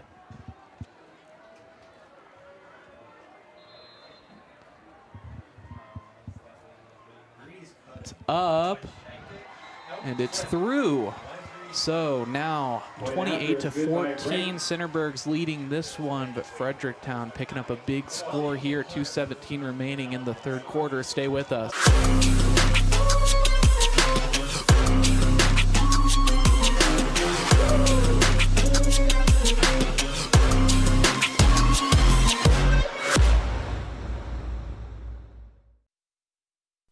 Men have a way of doing things.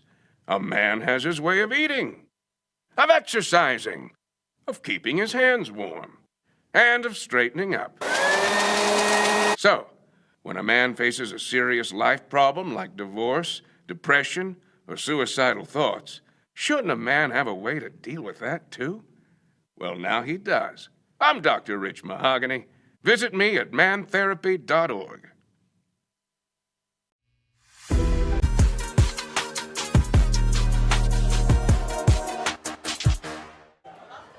So Fredericktown will kick it away here to the Centerburg Trojans. Lead now cut to 14 with 14 minutes remaining in this ball game. Could go to anyone. Trevin Harris bounces right into the back of a blocker, dances to stay on his feet, and jumps forward for another yard or so. Around the 34 is where they'll start things. And a great job by Trevin Harris. You get yourself all the way up to the 35-yard line. A good spot to start the drive. Have to respond. You're up by 2 scores. Still have a little bit of a cushion, but this game's starting to get interesting. You have just under 2 minutes, or under 2:10 in the 3rd quarter, and then you have all of the 4th quarter to really make something happen if you're the Freddies, but it all starts with getting a stop here. They were able to force the 3-and-out last time, a huge momentum boost for them that led straight into this drive. But now, Ball is alone in the backfield to put Marshall in motion, fakes the handoff, Ball takes it himself, looking for some room. Not much, but will pick up about 3. And thought about maybe handing it off to Miles Marshall. Haven't heard his name throughout this 3rd quarter. Instead, it was a keeper for Blaine Ball. The defense read it well, just a pickup of 3 yards. Yeah, and a quieter game for Miles Marshall, but that's probably exactly what they game planned for, was how do they isolate Miles Marshall, letting their other playmakers step up so far tonight. Looking to pass Miles Marshall, finds him on the screen. Another Chris Marshall blocking for him, but tackler was able to step out and bring him down. And was looking for Marshall, just trying to cut it to the outside, nowhere to go. So now 3rd and 7 on their own 36-yard line. A big 3rd down conversion.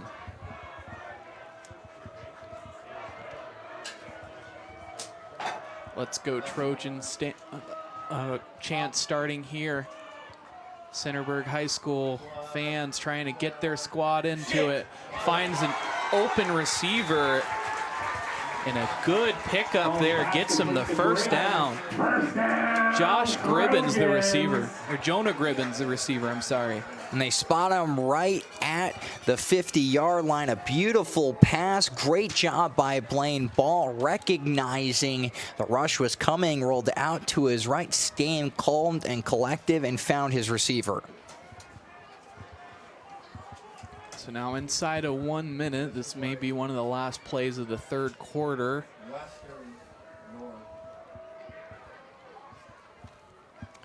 Chris Marshall in motion, the snap, hands it off to Miles Marshall. Miles Marshall hesitating and able to salvage a few yards out of that one as he found trouble in the backfield, but able to juke his way forward. And one of his players was on the ground after getting pushed to the ground, so Miles Marshall had to try to go around him. A great job to just dive back inside and create anything on that play. And that'll bring it into the 3rd quarter here. Centerburg leading this one 28-14 over Fredericktown. Stay with us for 4th quarter action coming up next.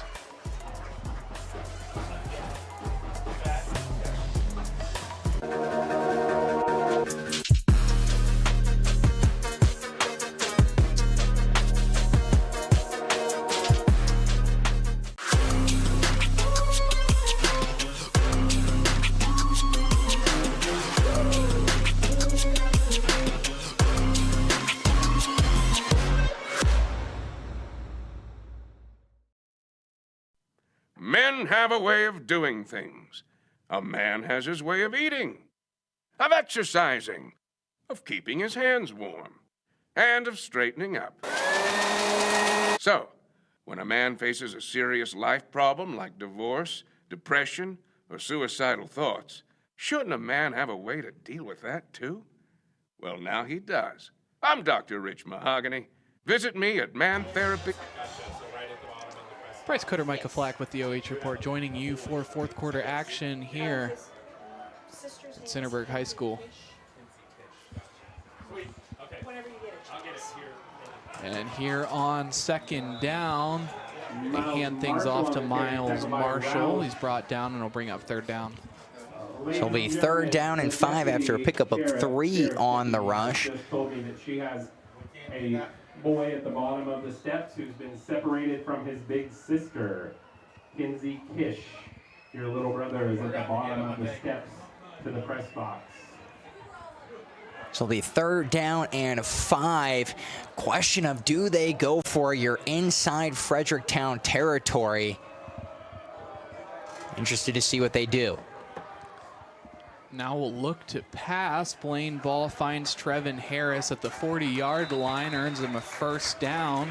So a big 3rd down conversion as they advance into Freddie territory. And a good job getting all the way down to get that 1st down. It'll be a pickup of 6 yards on the pass. And Centerburg, they want to score a touchdown here, bring it back to 3 scores. Now relaying that play on, and they've got time to work with as they're likely going to try to melt as much clock as they possibly can to make these 2 scores as unobtainable as possible for the Freddies. We'll hand it off. Miles Marshall will look again, and a healthy gain of about 5. And Miles Marshall, he's been quiet so far, but starting to get a little bit more involved.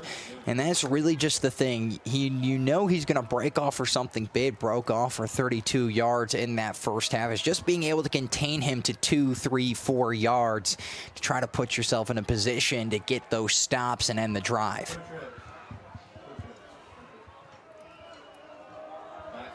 Now 3 men with hands in the dirt. 2 outside linebackers and 2 insides. They'll find Trevin Harris as they try to get outside that linebacker box. A good job there. He'll get near the first down marker at the 29-yard line. Pass complete to Harris, tackled by Maul and Ocker. And they'll move the chains for a first down. And a good job on the pass, 9-yard pickup. And they're starting to pass the ball a lot in this quarter. They've done a really good job with Trevin Harris just cutting to the outside. He breaks away from his defender, creates that separation. You get a lot of yardage in the 14 yards, then 9. From the 25, Ball will take it himself, but he's got no room. Was looking towards that right sideline to exercise the edge, but Gavin Toombs stopping that one. And pushes them 2 yards back on the rush. Blaine Ball has not been able to run the ball effectively from the QB position. So they'll have to get to the 15-yard line in order to convert this one. They're currently at the 27. It's 2nd and 12. 3 wide receivers. They'll put the tight end in motion. The snap, will look to pass, there's pressure, and drilled, but stays on his feet. And now Toombs will just clean things up. Sack in the backfield. And a great job. Blaine Ball thought about running, nowhere to go. The pressure immediately there. Broke off 1, then 2 tackles, but eventually the rush gets home, and that will back them up even farther on the 3rd down. So now 3rd and about 14, it looks like. Haven't seen them go to the end zone in a while. We'll see with the lone backfield if that's what's in the cards here. The snap towards the end zone. Trevin Harris, the intended receiver, and he makes the grab for a touchdown.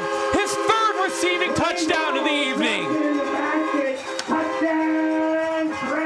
And how's that for senior night? Trevin Harris. And what a job Trevin Harris has done. Blaine Ball putting exactly where it needs to be. The receiver has made some fantastic catches. He makes another one there. And both him and Blaine Ball having a very good connection tonight. And that's his 3rd, not only touchdown catch, but his basket touchdown catch of the evening. He's made incredible ones over the shoulder.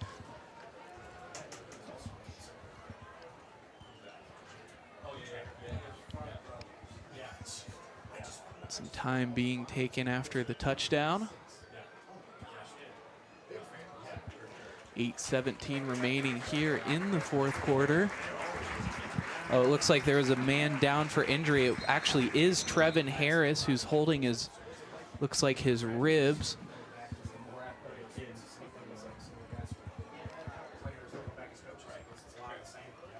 And in some pain here. They'll make their way over for the point after. Hard to see what happened there on that one.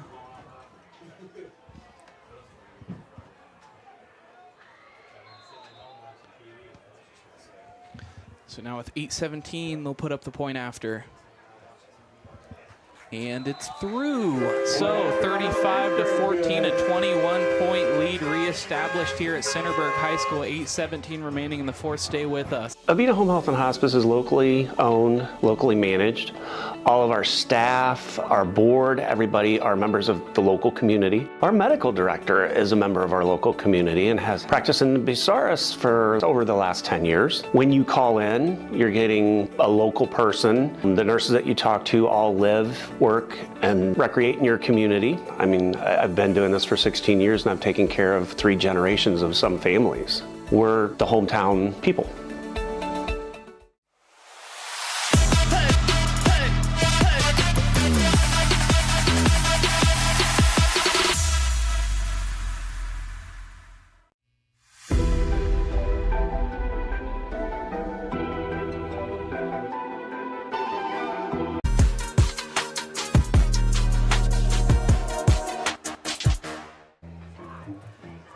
big score in the way of a pass from Blaine Ball to Trevin Harris extends this lead to 21-35 to 14 here at Centerburg High School. Centerburg taking the clear lead, but Fredericktown will look to rally. Lemaster's kick into the end zone for a touchback.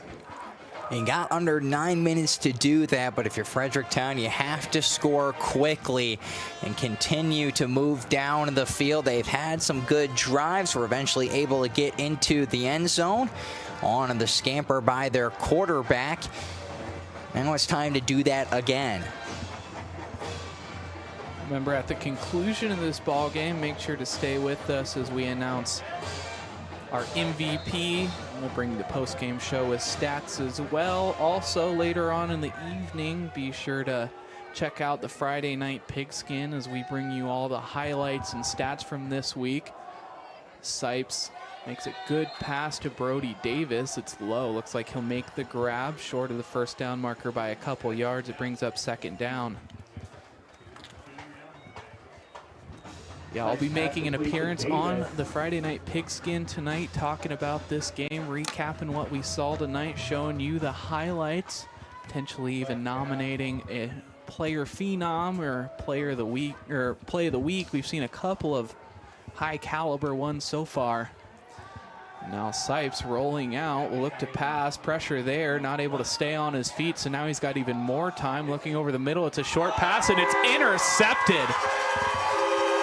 So not a smart ball there, as the intended receiver was about 7 yards behind the cornerbacks and it went right into the hands of Jonah Gribben. Yeah, a great interception there, and now they're looking to put the seal on this game. And a great job by Jonah Gribben extending the arms to make the interception. Blake Sipes had a lane, it looked like, to possibly pick up some yardage with his legs, and threw a ball where he thought he could find the receiver, was just underthrown, and Gribbens came across the field making a diving grab, and Centerburg immediately puts themselves in a position to score. Now with this lone backfield look and 4 wide receivers, they put the man in motion. Chris Marshall crossing over and not able to even get it away. He's thrown to the ground. Tackled by Roush. Roush right there to make the tackle, and immediately as Blaine Ball was trying to roll out, he'll just get right through the line and be a sack of 10 yards, so second down and 20. But even if this drive stalls, you still wasted some clock, and that's a very important thing for this Centerburg team. This time handing it off to Miles Marshall, who fights to stay on his feet, and he's got room. This could be a big run, and it is, crossing the 30 before he's pushed out of bounds. Miles Marshall, tackled by Maul, first down, Trojans. And got him all the way to the opposite 30-yard line. It's over a 40-yard pickup on the ground. Yet to see Trevin Harris back in. He's over on the sideline with his helmet off. They've got a pretty padded lead there. Wouldn't be the worst thing in the world just to let him get some breath. Now on first down, hands it off to Marshall again. Nowhere to go as he tries to escape the edge. Marshall on the carry, tackled by Roush. And again, Elijah Roush there. He was the one to get the huge sack, and immediately this time makes the play on Miles Marshall, gets to the edge and cuts him off before he can go anywhere, so it's second down and 10. We're approaching the halfway mark in this fourth quarter, and as the clock continues to tick, this home crowd getting more and more excited as they smell a FreddieBurg victory in the cards for them. Now the snap, fakes the handoff, Ball takes it himself, nowhere to go. He tried to strip it, but he holds on to it, tries to fight for the first down marker, not enough. He'll be short by about a yard. So it'll be 3rd down and 11. Lose a yard on the rush, but they continue to waste some clock, getting under 6 minutes to go. And you want to give Fredericktown as little time possible, down by 3 scores, to attempt to come back within this one. Interesting here, Trevin Harris along the sideline is actually wearing an arm sling on that right arm. The snap, looks to pass towards the sideline. It'll be over his head, but had the cornerback burnt. Daniel Lemaster, the intended receiver, usually kicker and punter, but filling in for Trevin Harris in the wideout role. So it'll be 4th down and 11. They'll keep the offense on the field. And why not? You pin them right at the 30-yard line, which about where they've started for some of these drives, so it wouldn't be a bad thing even if you turned it over here. Wideouts checking up, cornerback staying back, looks like a zone front. They'll rush 5, drop 6. They'll try one more time to Lemaster, but this one incomplete, almost intercepted by Brody Davis, but unable to come up with it. And now Davis a little bit slow up, and now he's on his feet, making his way back to the huddle. 1st down, Fredericktown. So it'll be 1st down, Fredericktown, trying to make some passes towards the end zone. Not able to do so. And now Fredericktown is trying to claw their way back into this one, down 3 scores with 5:11 to go on the clock. Both teams with 3 timeouts remaining to work with, so. And if you're Centerburg, you don't have to use any of your timeouts. No reason to stop the clock for Fredericktown. You want to make them burn all of those timeouts. Marshall brothers pressing up on those wide receivers, and they'll call a timeout for Fredericktown. So we'll take a quick break. 5:11 remaining here in the 4th quarter. Centerburg leading 35-14 over Fredericktown. Avita Home Health and Hospice is locally owned, locally managed. All of our staff, our board, everybody are members of the local community. Our medical director is a member of our local community and has practiced in Bucyrus for over the last 10 years. When you call in, you're getting a local person. The nurses that you talk to all live, work, and recreate in your community. I mean, I've been doing this for 16 years and I've taken care of 3 generations of some families. We're the hometown people.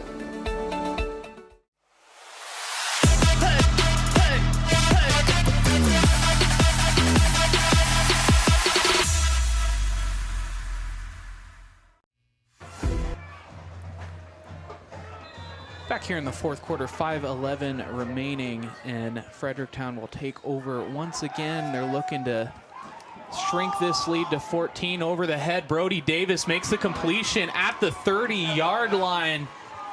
So a 59-yard catch. Brody Davis very slow to get up this time, but he is up.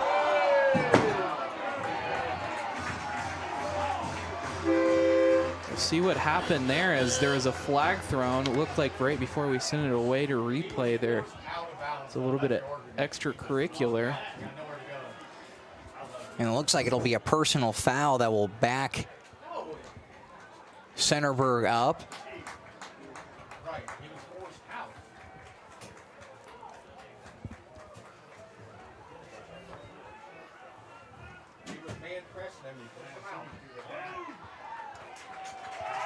So that will be negated. Those saves pushed out of bounds.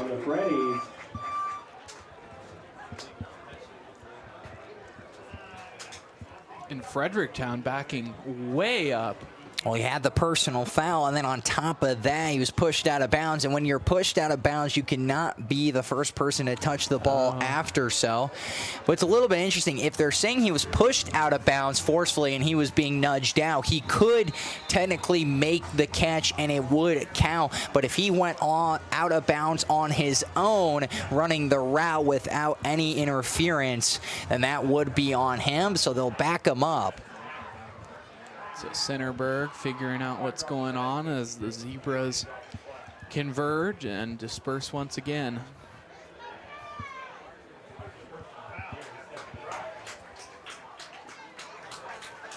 And the personal foul now will back them all the way up. Shocked they didn't walk all the way back there to begin with. instead of standing at the 30-yard line, but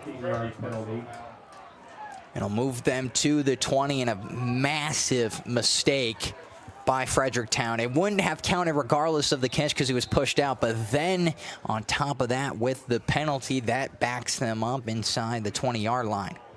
Still some more discussion needed to be had.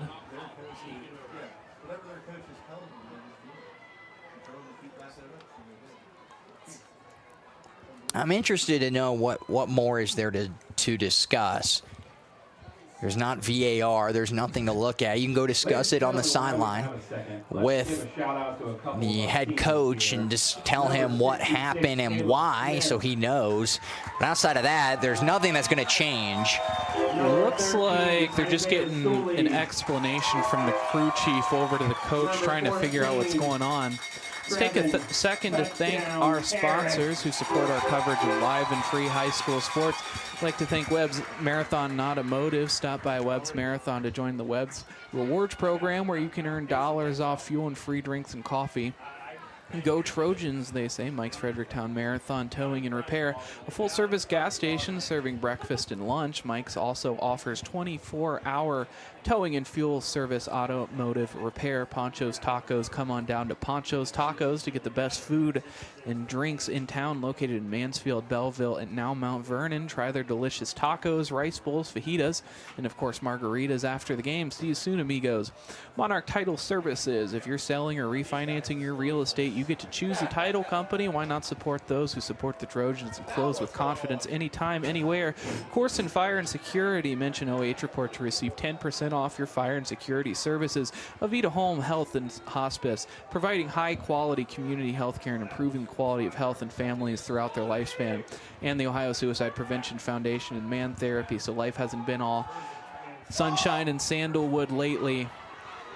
Visit mantherapy.org today and get your free head inspection to see if it's time for a checkup from the neck up. Men are better men when they're happy. Again, thank you to our sponsors who support our live and free coverage of high school sports all across the great state of Ohio.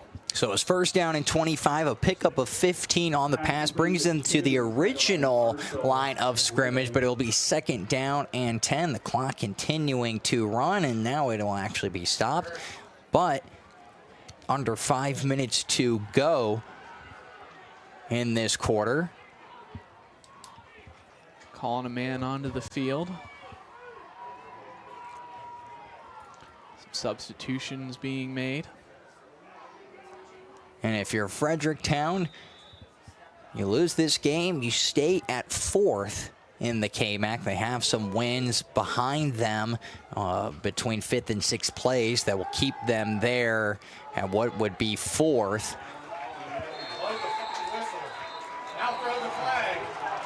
And 3 flags on the play as they weren't happy with the forward progress and continuing to push them back. We'll take another look at that one. A personal foul penalty going against Centerburg.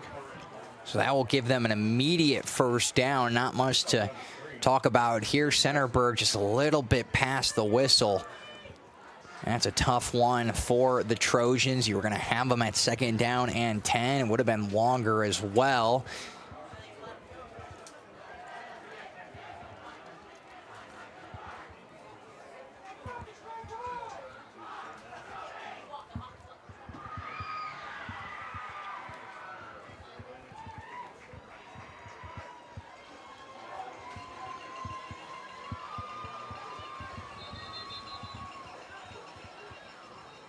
So Chains not moving, as they say he's just a yard short after they rule him down on the forward progress. So 2nd and 1.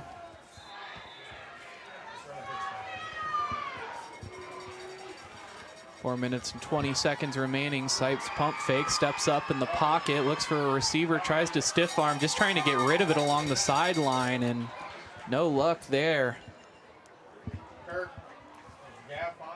So 3rd down and 1, not a bad play at all. You know you're just a yard short of the line to gain, so you can take those deep passes, attempt to make those throws on 2nd down, and now on 3rd and 1, have an opportunity to just go to the ground game and punch it for the first down.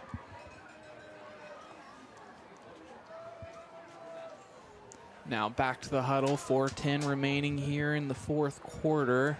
A yard to go until they pick up the first down. 4 wide receivers, 3 of them on his right. The snap will take it himself right away on the QB sneak. Crosses the first down marker, gets about 5 yards, brought down at the 45. So it's a first down. Will be going to the 46.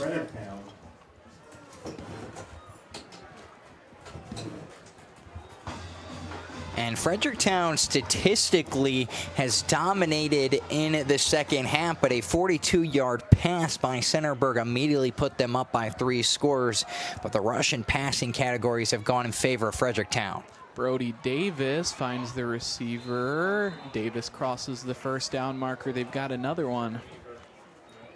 14th first down for Fredericktown tonight. Davis, tackled by Weaver and Marshall.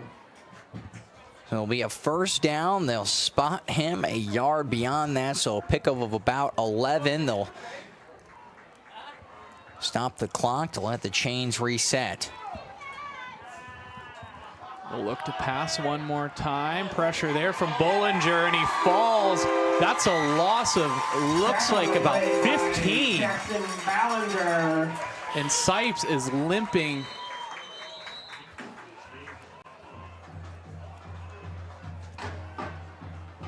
And favoring that left foot as they call timeout.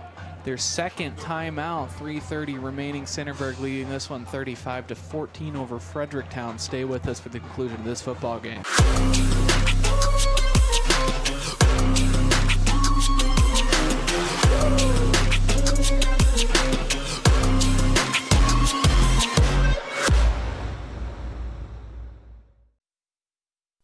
Men have a way of doing things.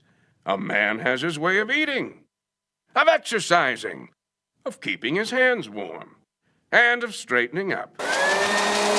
So, when a man faces a serious life problem like divorce, depression, or suicidal thoughts, shouldn't a man have a way to deal with that too? Well, now he does. I'm Dr. Rich Mahogany. Visit me at mantherapy.org.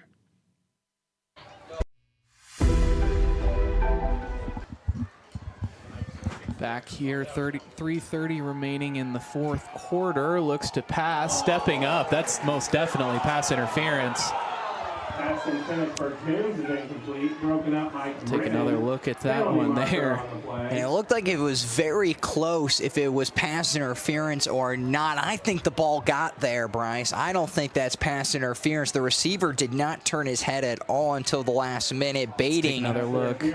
The pass interference. And there's the contact, there's the ball.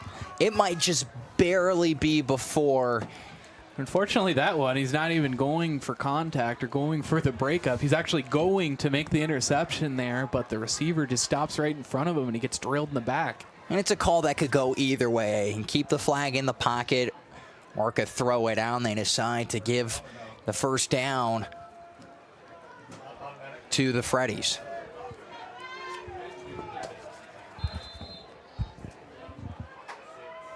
So now on the 44-yard line, Sipes barely finds Elijah Roush, who crosses the first down marker and runs out of bounds. Good play there by Sipes as he was drilled as he throws. And a good play to move the chains. It'll be a pick of about 11. Elijah Rouse had a wide open space, gets out of bounds to stop the clock. And Fredericktown has to hold on to these timeouts. You have to tell the players, just get out of bounds. They have 2 remaining, a couple first downs on the next drive for Centerburg. Could be the end of the game. So you want to just try to keep these in your pocket if you can get some stops. Now with the 4 wide receivers set, 4 men with hands in the dirt for Centerburg. A quick, hard pass, and they say it's incomplete, just short of the 20-yard line. Intended receiver Brody Davis unable to come up with it. It forces a second down.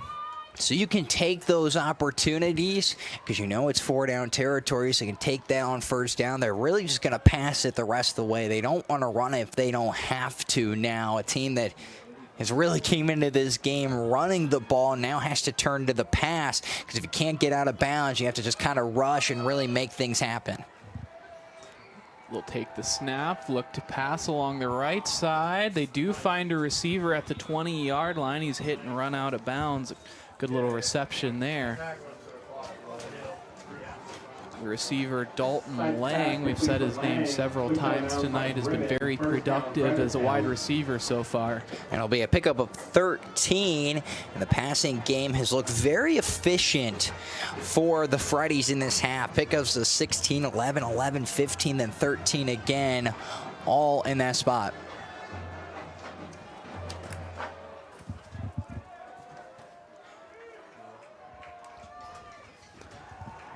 Now rolling out and drilled. A huge hit in the backfield.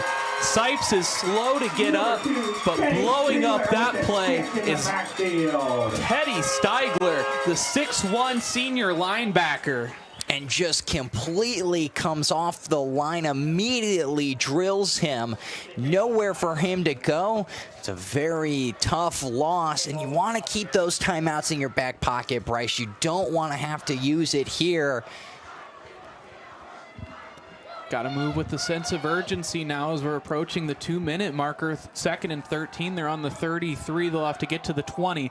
Throwing towards the 20, just short of it.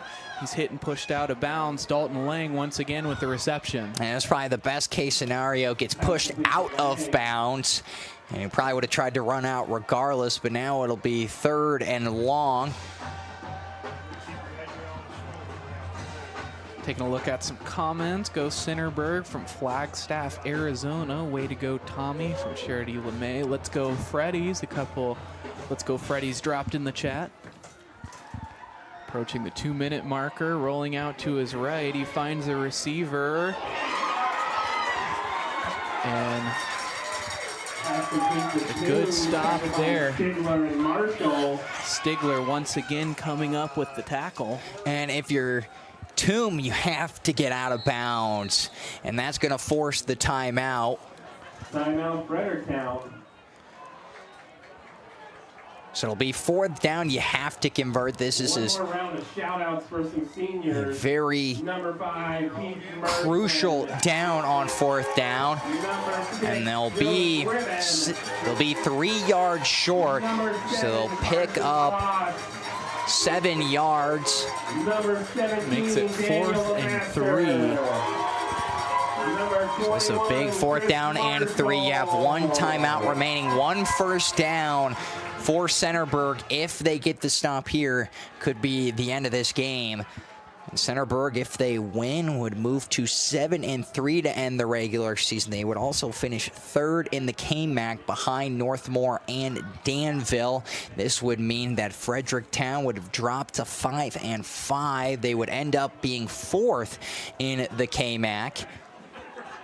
And Centerburg, one of the best teams in the KMAC. Northmore clearly the best, 6-0, 9-0. And they'll most likely get a win today. Handing it off to Elijah Roush, who sees some space. He's hit at the 5-yard line and brought down. Looked like it was going to be a touchdown, but continued running. Looks like he lost his shoe in the process. And a good job not allowing him in the end zone. So it'll be a 9-yard rush. And clock continuing to run. And you got to go quickly. You want to get in the end zone as quick as possible to try to stop Centerburg. We'll try one more time. And they're taking a lot of time off this clock, Bryce. Sipes moving to his right. He's got trouble. Doesn't think that he has receivers. He's got 2 wide open in the end zone that he's not throwing to. They're waving on both sides. And frustrated there as the wide receivers had no one near him. And there was just nowhere, I would say, for him to throw that ball. You're trying to set your feet and be able to make a pass. You don't want to throw off balance and create a turnover. That's really the biggest concern for Blake Sipes. So he's fine taking the sack. That's not something, though, he would want to do. So they'll waste it down with the spike just to stop the clock after that one, and not even able to get the ball off. That's so costly. And that's a little bit surprising they're going to spike the ball. You had time there to try to run up to the clock and make a play happen. You have that timeout. I understand you want to hold it, but you have to get this touchdown. So you waste it down, which is not something you want to do. To them, though, you still have 3 downs. You had the first down, you have 3rd, and you have 4. That's probably their mentality, but it's a little bit shocking to decide to spike it, not quickly hurry up to the line and go for a play. 9 yards to go on the 3rd and goal scenario. They put a man in motion, roll out to his right. They're going to look to pass. And finding a receiver, Elijah Roush into the end zone for a touchdown. And so now threatening to cut this lead to 14, 51 seconds remaining, almost certainly lining up in the onside kick formation. Only 1 timeout remaining for him. And you have to stop them on that first drive. You have to get a 3-and-out, Bryce, or else it's over. But even then, it actually doesn't matter. Now that you think about it, it's 51 seconds left. You take 1 timeout after they're going to run it 3 times or decide to do the QB kneel. I think they really got to go for the onside kick here. I think you do, but you're down by 2 scores. You would need a lot of miracles. Yeah. A lot of things would have to go right. This one just sneaking over the crossbar. So we're going to take a quick break with 51 seconds remaining. Stay with us.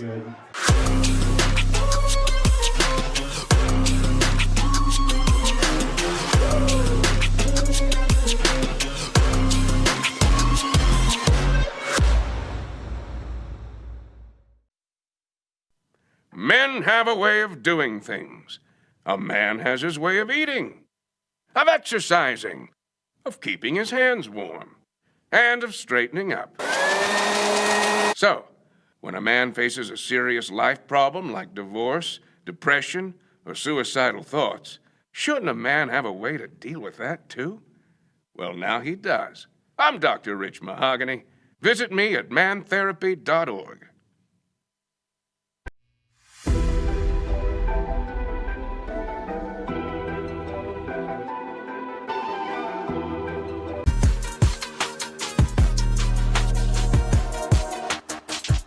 Jen.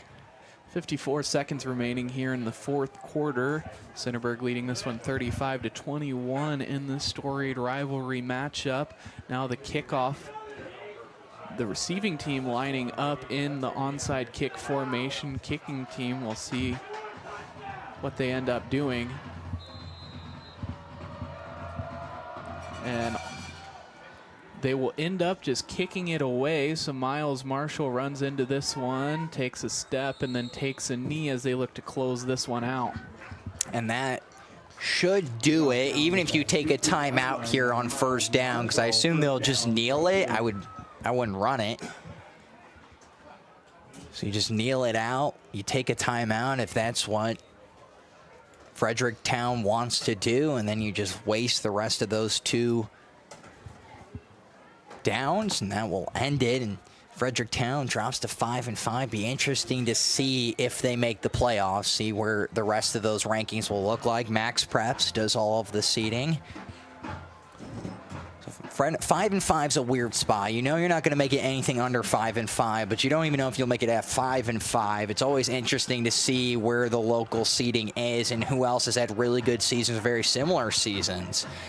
I mean, the greatest example I can think of being from the Toledo area, Bowling Green High School ended up making it over Maumee High School. Both were 5-5. And so takes the knee. Be sure to stay with us through the end of this ball game as we bring you the MVP interview. Be sure to drop your vote down in the comments. We'll announce that just a few minutes after this ball game. We'll also bring you the post-game show. And then as always, later on around 7:30-ish tonight, we're going to bring you the Friday night pigskin. We'll bring you the highlights and stats for that game. And now Centerburg making their way into that victory line. For the presentation of the FreddieBurg trophy. And electric as they have picked up the rivalry victory in the FreddieBurg battle.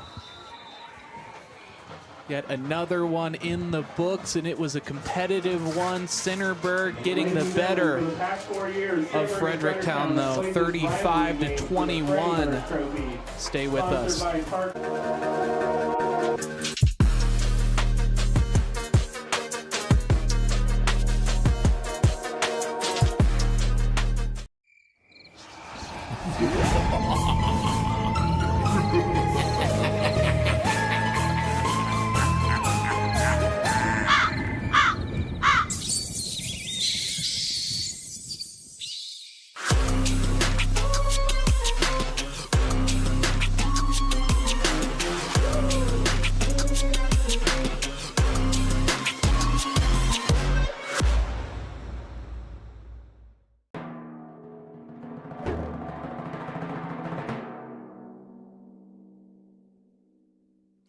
Picking up new hobbies such as cooking is another manly way to avoid depression and reduce stress. Today, I'm going to teach you how to make my world-famous guaco mahogany. First, mash up 5 or 6 of these green things. Then add hot sauce, this lettuce stuff, these red things, salt, some of this stuff, and limes, and finally, bacon to taste.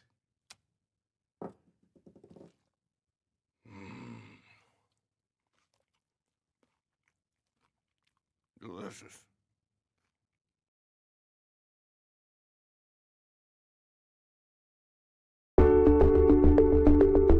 At Avita Home Health and Hospice, our caring professionals are ready to serve you with personally tailored services designed to meet the unique needs of each individual. When we take on a patient at Avita Home Health and Hospice, they really do feel like family. So when we take care of our family, we want to take care of the whole person. So we take care of them from our nurses, our aides, our physical, occupational, and speech therapists, but we also have people that tend to their hearts. So we have social workers, we have chaplains, and people that can help with the emotional side of their care. At Avita Home Health and Hospice, we have a dedicated team that takes care of you. Caring for the whole person is our promise to you. From social and emotional well-being to the way the patient relates to their loved ones, we treat your family like our family. Serving patients and their families wherever they call home, including assisted living facilities and nursing homes. Call 1-800-4NURSES to see if Avita can help administer your plan of custom care.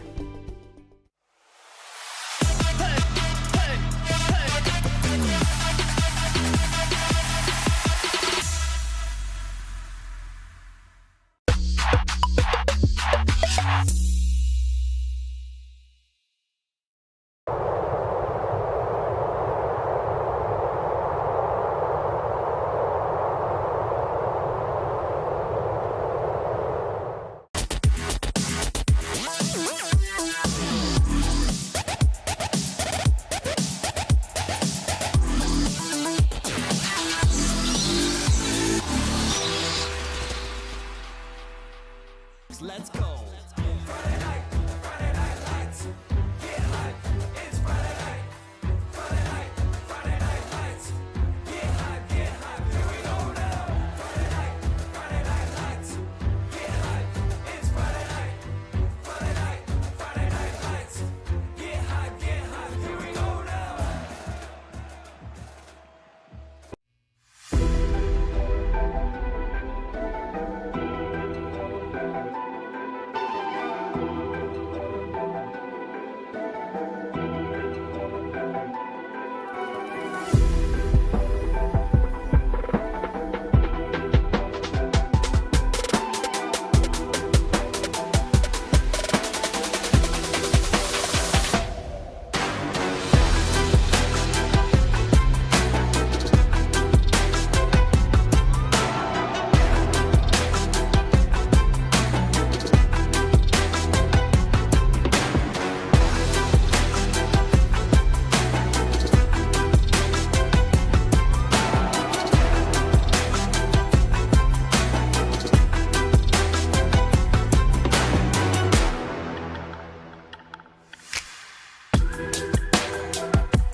Trevin Harris, the senior, 3 receiving touchdowns, over 100 receiving yards on the game. Congratulations. Thank you. So senior night, you know it's a big rivalry night as well. What does it mean to win this game? I know it meant a lot to get the FreddieBurg trophy back home.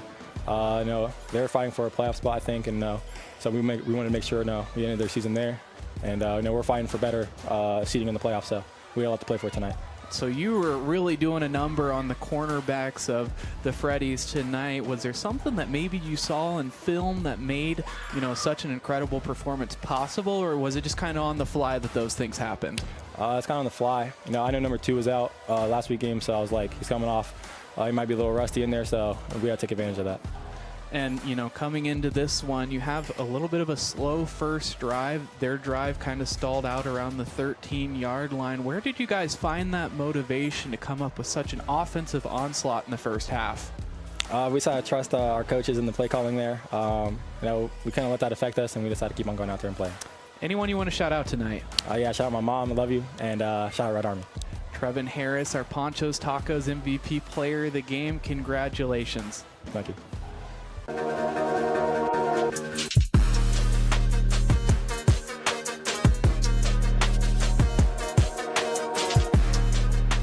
Avita Home Health and Hospice is locally owned, locally managed. All of our staff, our board, everybody are members of the local community. Our medical director is a member of our local community and has practiced in Bucyrus for over the last 10 years. When you call in, you're getting a local person. The nurses that you talk to all live, work, and recreate in your community. I mean, I've been doing this for 16 years and I've taken care of 3 generations of some families. We're the hometown people.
Fredericktown Marathon Towing and Repair post-game show. Centerburg picking up the big victory here in Rivalry Week 35-21 over Fredericktown. Let's take a look at our post-game stats.